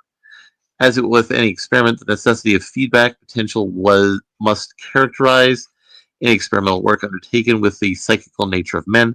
While the probing by other than physical means of a far-off distant planet seems extraordinary, it was noted that the Jupiter bypass NASA space module Pioneer 10 was on its way and hopefully will relay back data as yet not known to science. Based on this situation, it was decided to probe psychically the planet Jupiter. And it gives the details of the time and everything. The psychic probe thus took place simultaneously. After 1/2 hour, Mr. Sherman was reached by telephone by Mr. Swan, and the results compared certain salient points on the obvious similarities between the results of both follow. The actual responses of both were recorded and attached as an Annex A, Mr. Sherman's response, and Annex B, Mr. Swan's response. Neither Sherman nor Swan claimed validity for their results, since to do so would be besides any scientific point, but verification might be gained. And here we go. Let me scroll back right over here. The CIA report highlights the striking similarities between Sherman and Swan's results. Both saw crystals in Jupiter's atmosphere, which were first discovered in the late 30s. They described the atmosphere as thick and enormous with a yellow-golden glow. And this was before they had pictures of what Jupiter actually looked like. They were good quality pictures. Sherman and Swan both reported mountainous peaks on Jupiter's surface. Sherman described them as volcanic peaks, great cones rising some miles. He said the peaks looked almost metallic, molten, and sparked red hot. Swan reported an enormous mountain range, about 31,000 feet high. Sherman, there must be water. Swan and Sherman both saw crystals on Jupiter's surface and felt they were icy cold in contrast with the molten mountain. Swan reported, I feel there's liquid somewhere, liquid like water. Both reported liquid. And it is possible that there is liquid somewhere on Mars in the atmosphere, but it wouldn't necessarily be water. Both reported liquid somewhere on Jupiter's surface, but Sherman felt confident that it was water. It's also possible that due to pressure conditions, it could be liquid hydrogen or helium. Sherman estimated he saw 17 moons, some undiscovered, orbiting Jupiter. At the time of the experiment, only 12 of Jupiter's moons had been discovered. 4 were discovered by Galileo in 1610, and an additional 8 were discovered between 1892 and 1951. Today, 19 moons with prograde orbits and an additional 76 moons with mostly retrograde orbits, most of which are believed to be captured objects, have been discovered. Sherman locked into total contact with NASA's Pioneer probe and reported that it was on a definite collision course with one of Jupiter's largest moons. But Pioneer 10 ultimately didn't collide with any of Jupiter's moons, and there is no record of NASA altering its course based on Sherman's observations. Pioneer 10 went on to become the first man-made object to leave the solar system. The last signal was communicated back in 2003. Sherman reported the groundbreaking theory of the origin of Jupiter's moons and the planets in our solar system. The feeling comes that some moons may have been and are being spawned by convulsive volcanic action in the interior of the gaseous mass of Jupiter. This feeling also comes that the sun originally in a mighty explosion threw off vast gaseous balls that begins the planets we recognize that included Jupiter. Terrence Howard laid out the same theory of the solar system origin last year with Joe Rogan. Walter Russell talked about the fact that the sun gave birth, that it didn't coalesce in the solar field. All of the planets in the exact solar system are drifting away from their primary at the same exact rate. This is a universal expansion that's happening.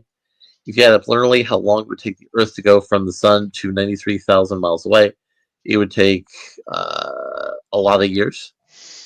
Likewise, Mars at more years. At a given point, Mars was here in the Goldilocks zone. Then Venus was going to inherit the Goldilocks zone next. Blah, blah, blah. Terrence Howard was on drugs, that Rogan thing. Hell yeah, he was.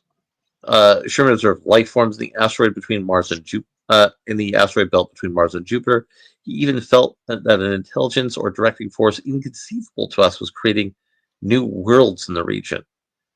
I am now being shown many asteroids of the very dark planets between Mars and Jupiter, some of which life forms lesser or equivalent to ours. I'm given the feeling that there are great gaseous areas, new worlds in formation, that an intelligence or directing force inconceivable to us is behind this incessant act of creation. Sherman suggested that humanity's greatest science fiction stories may not be fiction at all. Fantastic ideas of other planets and civilizations in past, present, or future may be instead have been psychically tuning into actual conditions from some of the higher sources. Swan and Sherman then discussed their findings over the phone and suggested that remote viewing of Mars in a future experiment. They agreed that there was liquid of some sort on Jupiter. 11 years later, the CIA took Sherman and Swan's advice and conducted a remote viewing experiment to examine the ancient history of Mars. Now, what the fuck is remote viewing? So with remote viewing, you put yourself into a meditative trance and you visualize a place. Now, what you do during the remote viewing process is you train your brain to be able to visualize through the probabilities what is there. It's not that you are like telepathically sensing what is there. It's that you're basically saying, with all the probabilities of the universe, I believe this to be here. And here's what I believe it looks like. And it's So it's a all bunch of ultimately bullshit. connected to, well, it's all No. ultimately connected to chaos theory. There is science to it. It's just how it is used is, especially in media, is questionable. Because we present it like it's magic. It's not. It's No. about. It's basically very, very, very graduated guessing. It's pattern recognition sharpened to the sharpest point possible by the human mind. Yeah. And you train your brain to be able to say, what's going on in this city block in Moscow?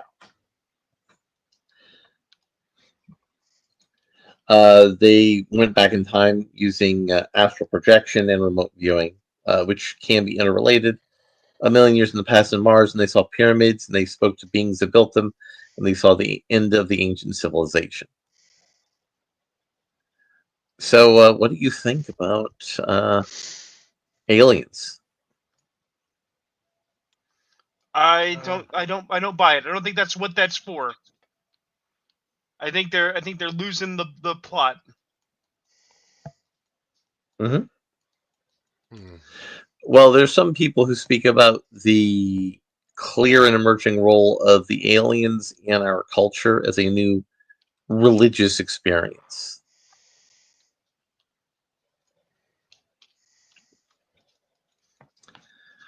So, I mean, what do you think about the aliens, Church? I have a response. Just give me 1 second. Okay.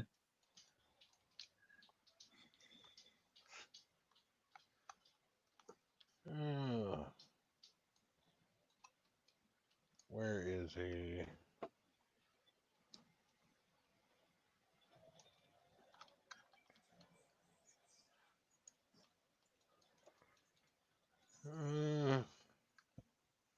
Who was that golden god that Joe Rogan talked to? You mean the Joe Rogan, Alex Jones aliens one?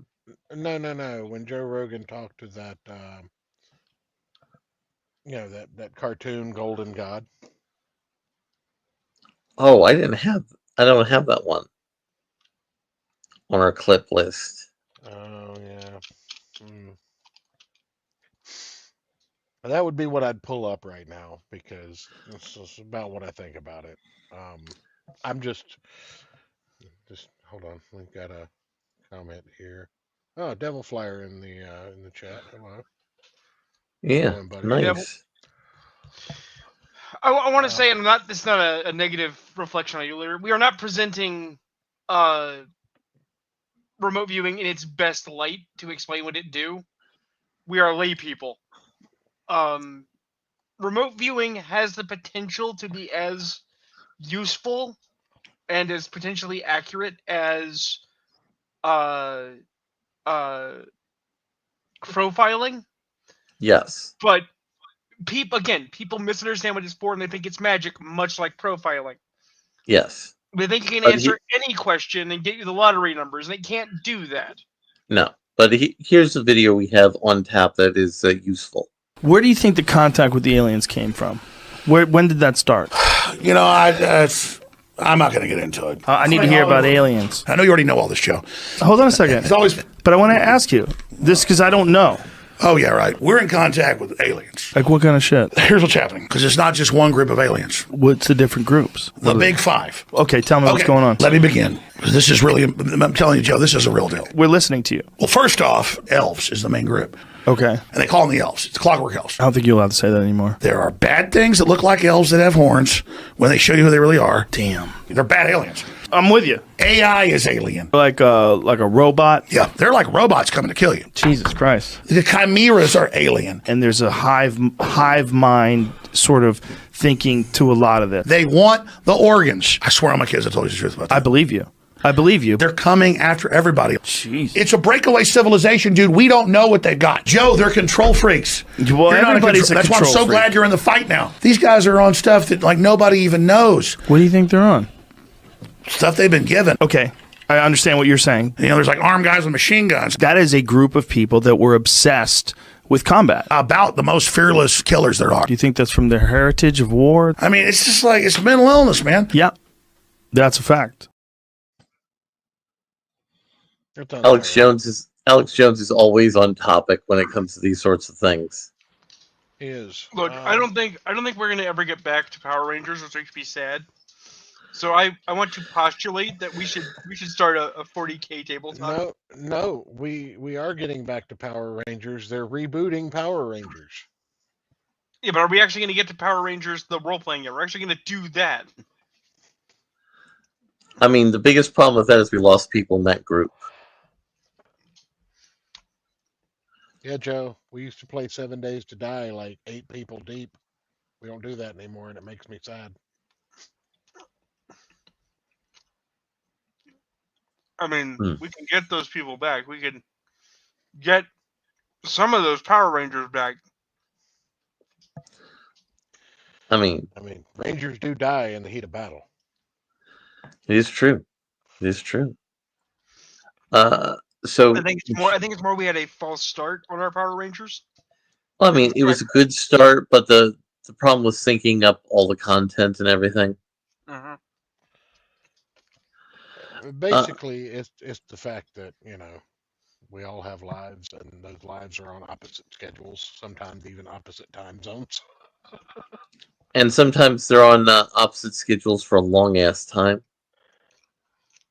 Like, I took this job thinking Look, I was going to have 3 days a week off. I haven't had 3 days a week off. They're on all kinds of drugs.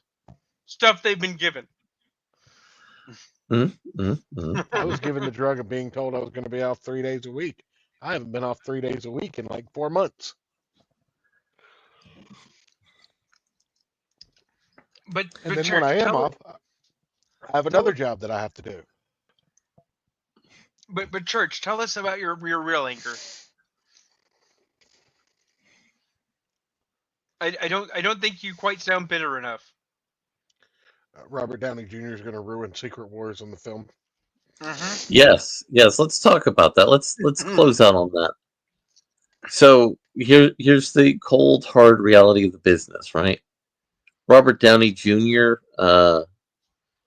Is a metric fuck ton of money now. And so he has creative control because otherwise he wasn't going to do it. And if he wasn't going to do it, they were fucked. Pretty much. So there is I got the book that's the business history book of the MCU, and he struggled with the final line for Tony Stark, even though everybody around him knew what the final line needed to be. And the final line was what it was in the movie. Do you remember what the final line in the movie was? I am Iron Man. I am Iron Man. Which calls back to the beginning of the series. It also calls back to Thanos going I don't even know who the fuck you are. And that is just a perfect way to end his character arc and he'd be the hero who dies to save everybody, but it's not a thing he fears now. It's something he does gladly.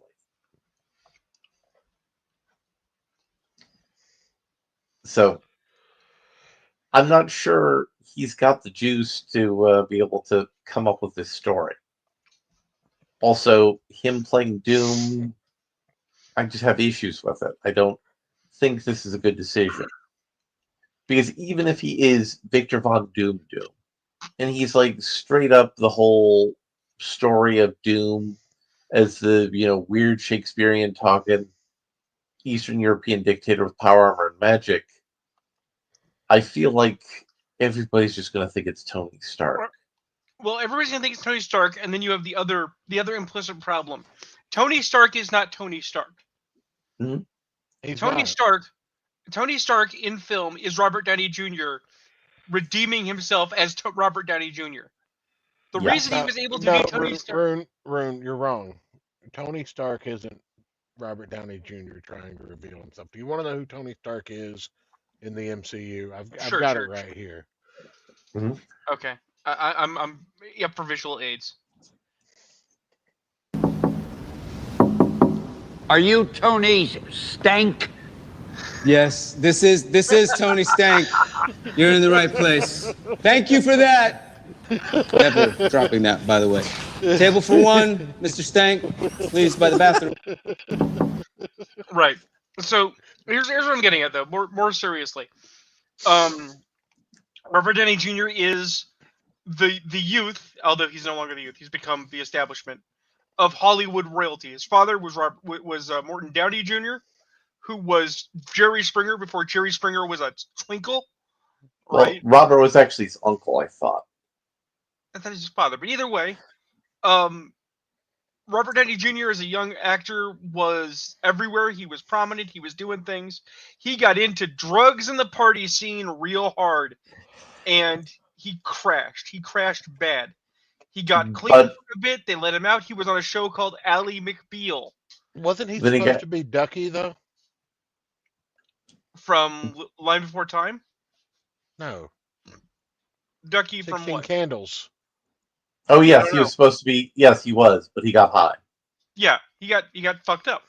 But he got clean a little bit. He was on a TV show, and then he failed. He had a relapse, and he went back to rehab.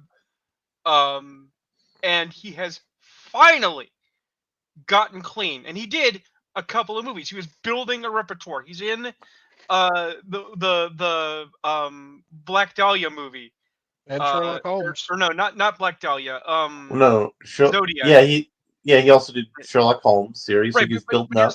Right. He was building up, and then he did Iron Man, and it's like, how do you do Tony Stark? Well, Tony Stark's a recovering alcoholic, so you lean into the fact you're a recovering addict.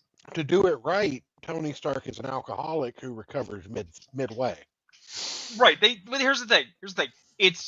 It's Marvel on TV or on film, and it's Disney, okay? And they're going to be whingy about, we can't show Tony being a hard drunk. That's not fun. No, but the thing is that's why Demon in the Bottle and Extremis are so important. Because Demon in the Bottle shows that, they did that really well for Iron Man 2, where... No, they fucking didn't. Yeah, they did, with Rhodey getting in the suit, fighting a drunk Tony Stark. Except it wasn't a drunk Tony Stark. He has to drink chlorophyll, and it's palladium poisoning as a stand-in, so they didn't have to show that he was actually shit-faced. No, but he was actually shit-faced at his own party. In that scene. So they can say, he got drunk at a party. He's not an alcoholic, guys. It was the palladium poisoning. But the thing it's a whinge. You have Demon in a Bottle, and then you have Extremis, which he's chasing the high of being an alcoholic by using the high of being a superhero. Right. And taking extreme stupid risks that he shouldn't take. But what I am saying, Church, is that the only reason Robert Downey Jr. is so good at portraying that is because he has experienced it. Yes, So nobody ever questioned the fact that Robert Downey Jr. was Tony Stark. That's the thing. I'm saying he's being him, right? And also, the thing is Robert Downey Jr. is not Victor Von Doom. That's what I was trying to get at. Right. Robert Downey Jr. does not translate to a Doom. Also, I want to add to what you said here. So, Jon Favreau, there were two things that Jon Favreau was willing to walk away from Iron Man over. Robert Downey Jr. was one of those two things. The other thing was the movie had to be set in LA, in the California area. Right. Because everything else up until that point was in New York or was in Chicago as fill-in other city here. So there needed to be that California vibe and energy and decor for the film. If he wasn't so old, you know who I'd love to see as Victor Von Doom? Gary Oldman. I mean, that was the follow-up question. Is like, all right, who is your Doom you would have? I'd have Gary Oldman a la The Fifth Element. That age. Well, here's the thing. This is what my follow-up is, because my personally preferred Doom is at also this point too old. in the Marvel universe, if the Fantastic Four have existed this whole time and managed to just stay out of it, Yeah. then Gary Oldman a la The Dark Knight and Batman Begins could have done it. Here's the but thing. I think he's just a little too old now. Here's the thing. My preferred actor for Doom is too old, in my opinion. So the challenge that I'm putting before us is you have to think of an actor to be your Victor Von Doom, who's in the age bracket. You throw a Skarsgård at it. That's a popular answer in Hollywood. Skarsgård is a good answer, but the thing is, do you think he would be a good Doom, or do you think he's just a good Skarsgård? Do you think he's good at anything he does? Because his Crow was pretty bad. No, I'm not saying that's Skarsgård. There's like 5 of them. Oh, okay. You just throw one of the Skarsgårds at it. By the way, because I've laid down that hint, but I didn't say, my preferred Doom is Vladimir Kulik.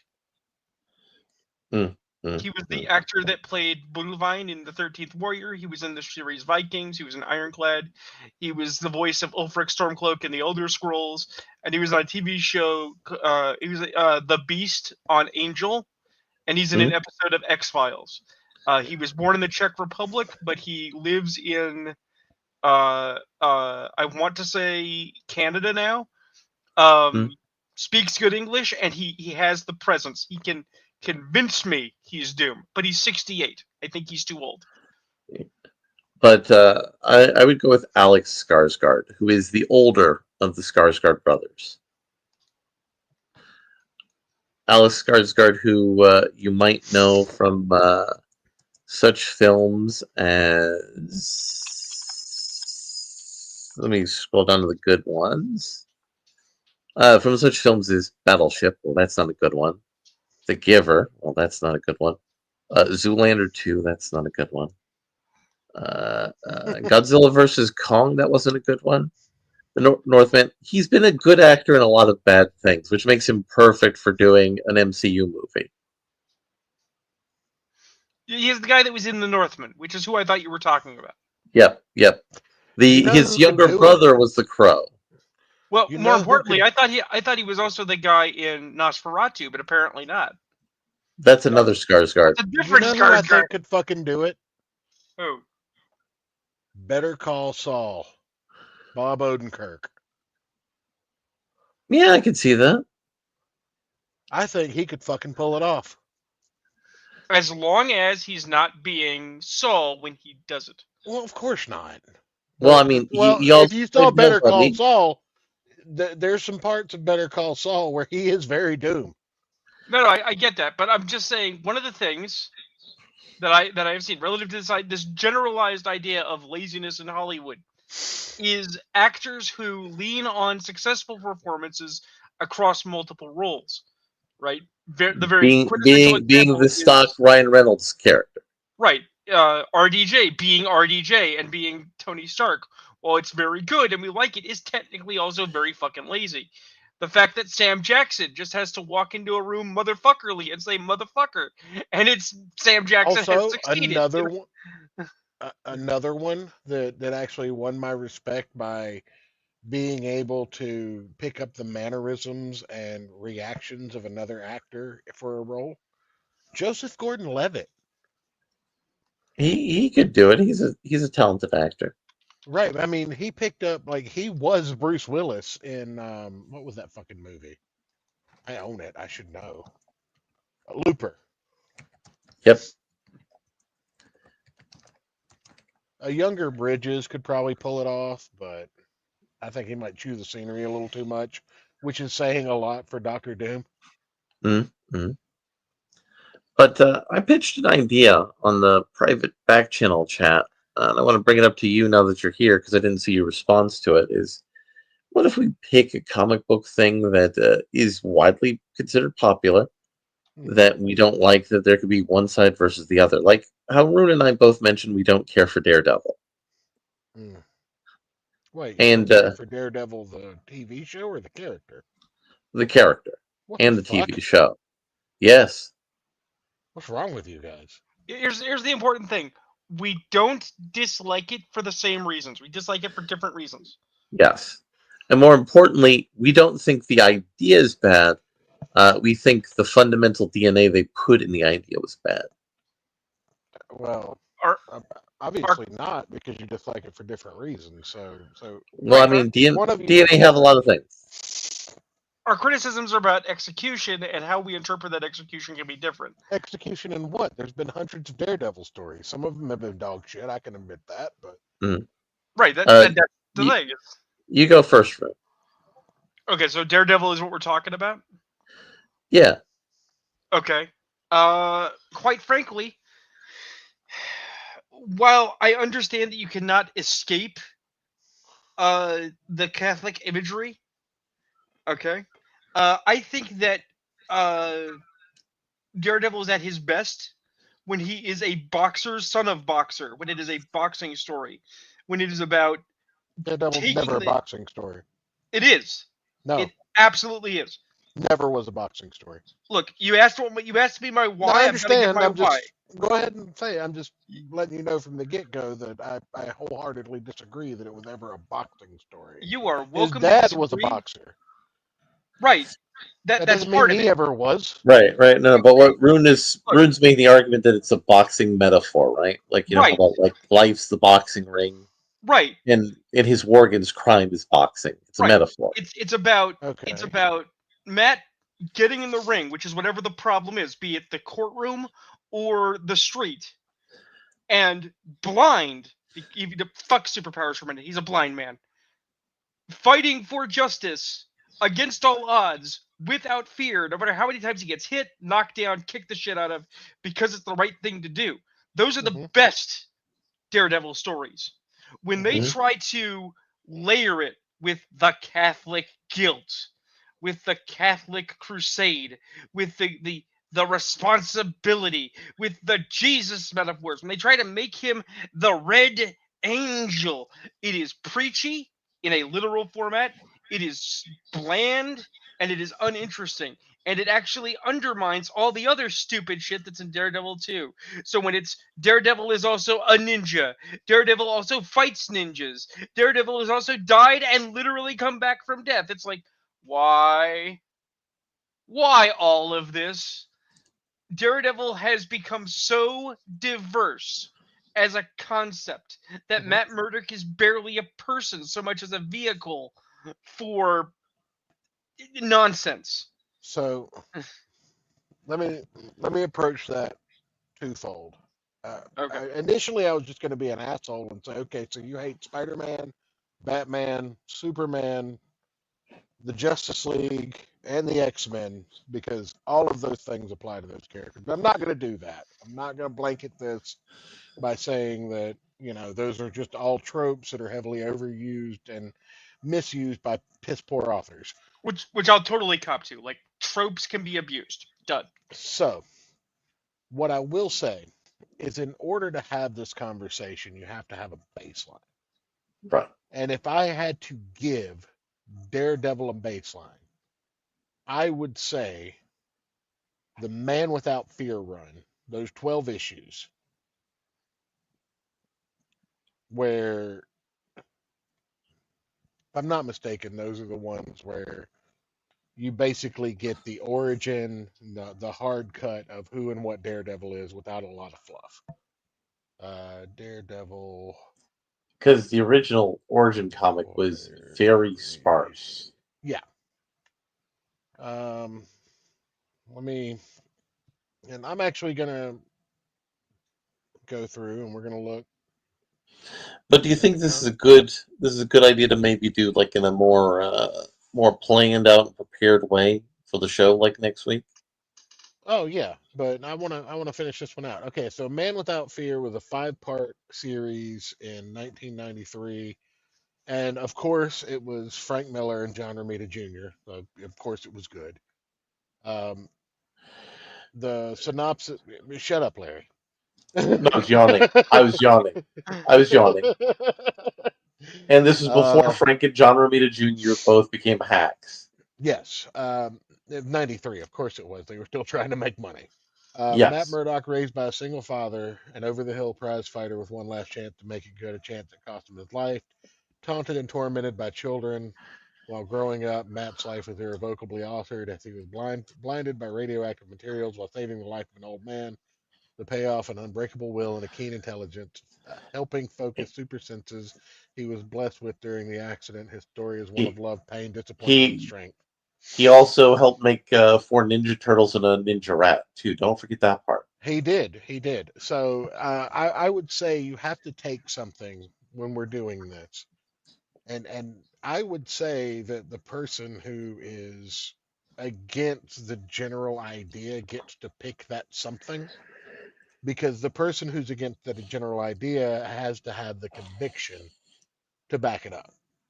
And I base my entire understanding of Daredevil as a character, minus all the fluff, minus all the bullshit, in A Man Without Fear, because that's how I was first introduced to Daredevil. So that's my backbone of what Daredevil is. And to your point, Rune, A Man Without Fear is that boxing story. It's the heart and soul of a fighter who's down and out, never doesn't get back up. The fighter that refuses to throw the fight even though he's been paid to. Right. But I can admit that if you're looking at a lot of this bullshit with Elektra and the Hand, that's just piss poor management of a character. That's Also an the editor. time that Daredevil had the Antichrist as a subplot. Well, there's a thing where editors let people take toys out of the toy box that they shouldn't. And you can't help that. And that's where you get shit storylines, and we just all have to pretend like Krakoa that they don't exist. Well, see, here's the thing. I actually want to posit that shit storylines beget shit storylines. Well, that's why we need shit like What Ifs, and that's why we need Elseworlds. Because if you're gonna take the toys out of the toy box and do something that doesn't jive with the character, like if you want to tell a Squirrel Girl Daredevil team up, absolutely you can do it on Earth 357 Magnum, which is what everyone's going to want to suck on after they read it. Well, the reason I say this is twofold. One, you're right. We need to have What Ifs and we need to have Elseworlds, and they need to not become main canon. They need to keep that shit as, wouldn't it be a nice story that we're not going to follow up? Right. That's an excellent testing ground for material. Mm-hmm. But the other thing is the thing is that, like, for instance, I understand a lot of people are fans of Elektra, but Elektra brings in the Hand, and the Hand are a bunch of ninjas, and it's... No one's a fan of Elektra. No, there are a lot of... You can't tell me there aren't 15-year-olds who came out who were into them titties. Elektra was popular. Church. Not only were the titties popular when they came out, when the 90s, all the comics had titties. She came back and she was popular. People are fan of Elektra's tits in Daredevil comics. They're not fans of Elektra. All right, yeah, no, I'll cop to that. People are fans of tits, but Joe wants to cop Elektra's tits. But by that metric, that I want it stated and publicly accepted that I was right. No one likes Betsy Braddock either. We like Psylocke's tits. Nobody likes Psylocke. Psylocke as a character has interesting ideas that have never been executed properly. Yeah, it's called a leotard and thigh-high boots. That's what's interesting. Psylocke as a character is a really interesting character when the story arcs are played out by Phantom X. Well, no. So we have her original thing. She was hold up. She was originally the kid sister of Captain Britain, and then she inherited the role of Captain Britain. That's interesting. She then got wounded and blinded in that role. That's an interesting thing. She got forced into an Asian lady's body. That could be interesting. No, Unfortunately, no, I said it could be interesting. Unfortunately, Marvel did it and then going, oh, well, this is terrible. What we've done, but we can't just un-Asian her. Wasn't she always Asian? No, she was British, sir. She was British aristocracy.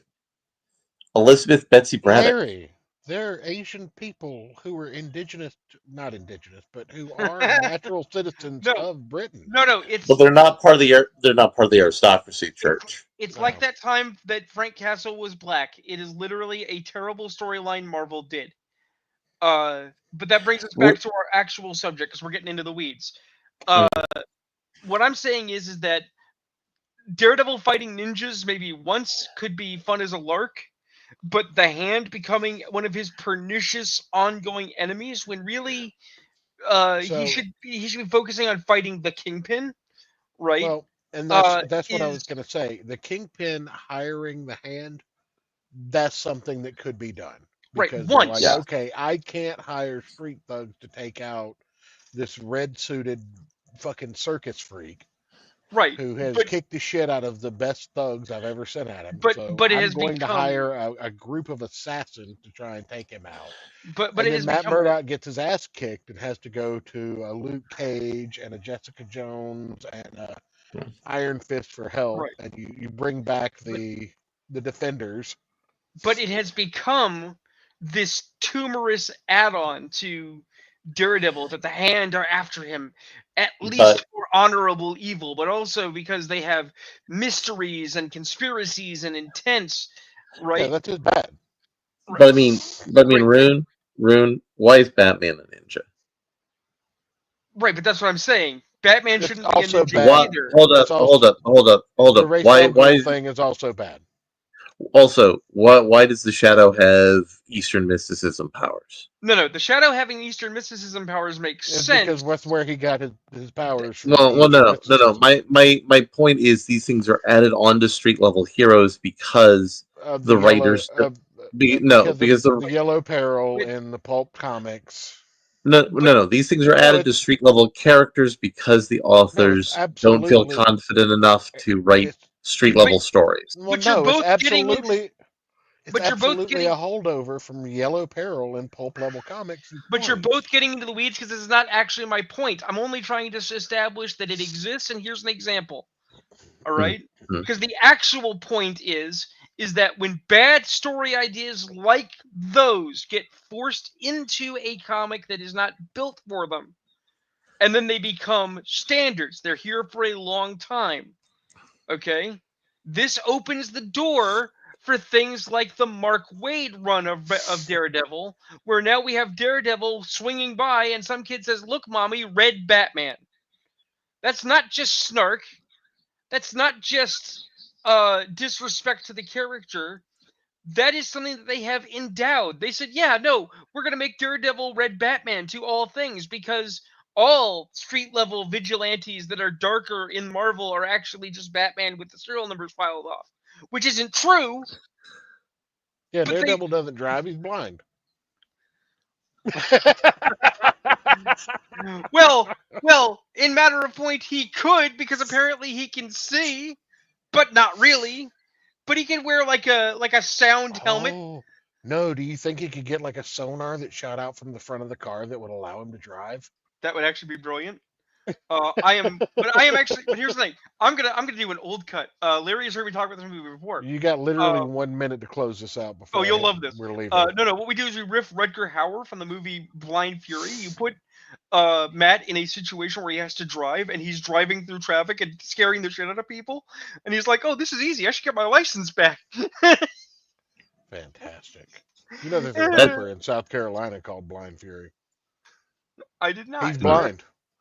Well, that's a perfect place to end this show. So good night, everybody. Good night, everybody.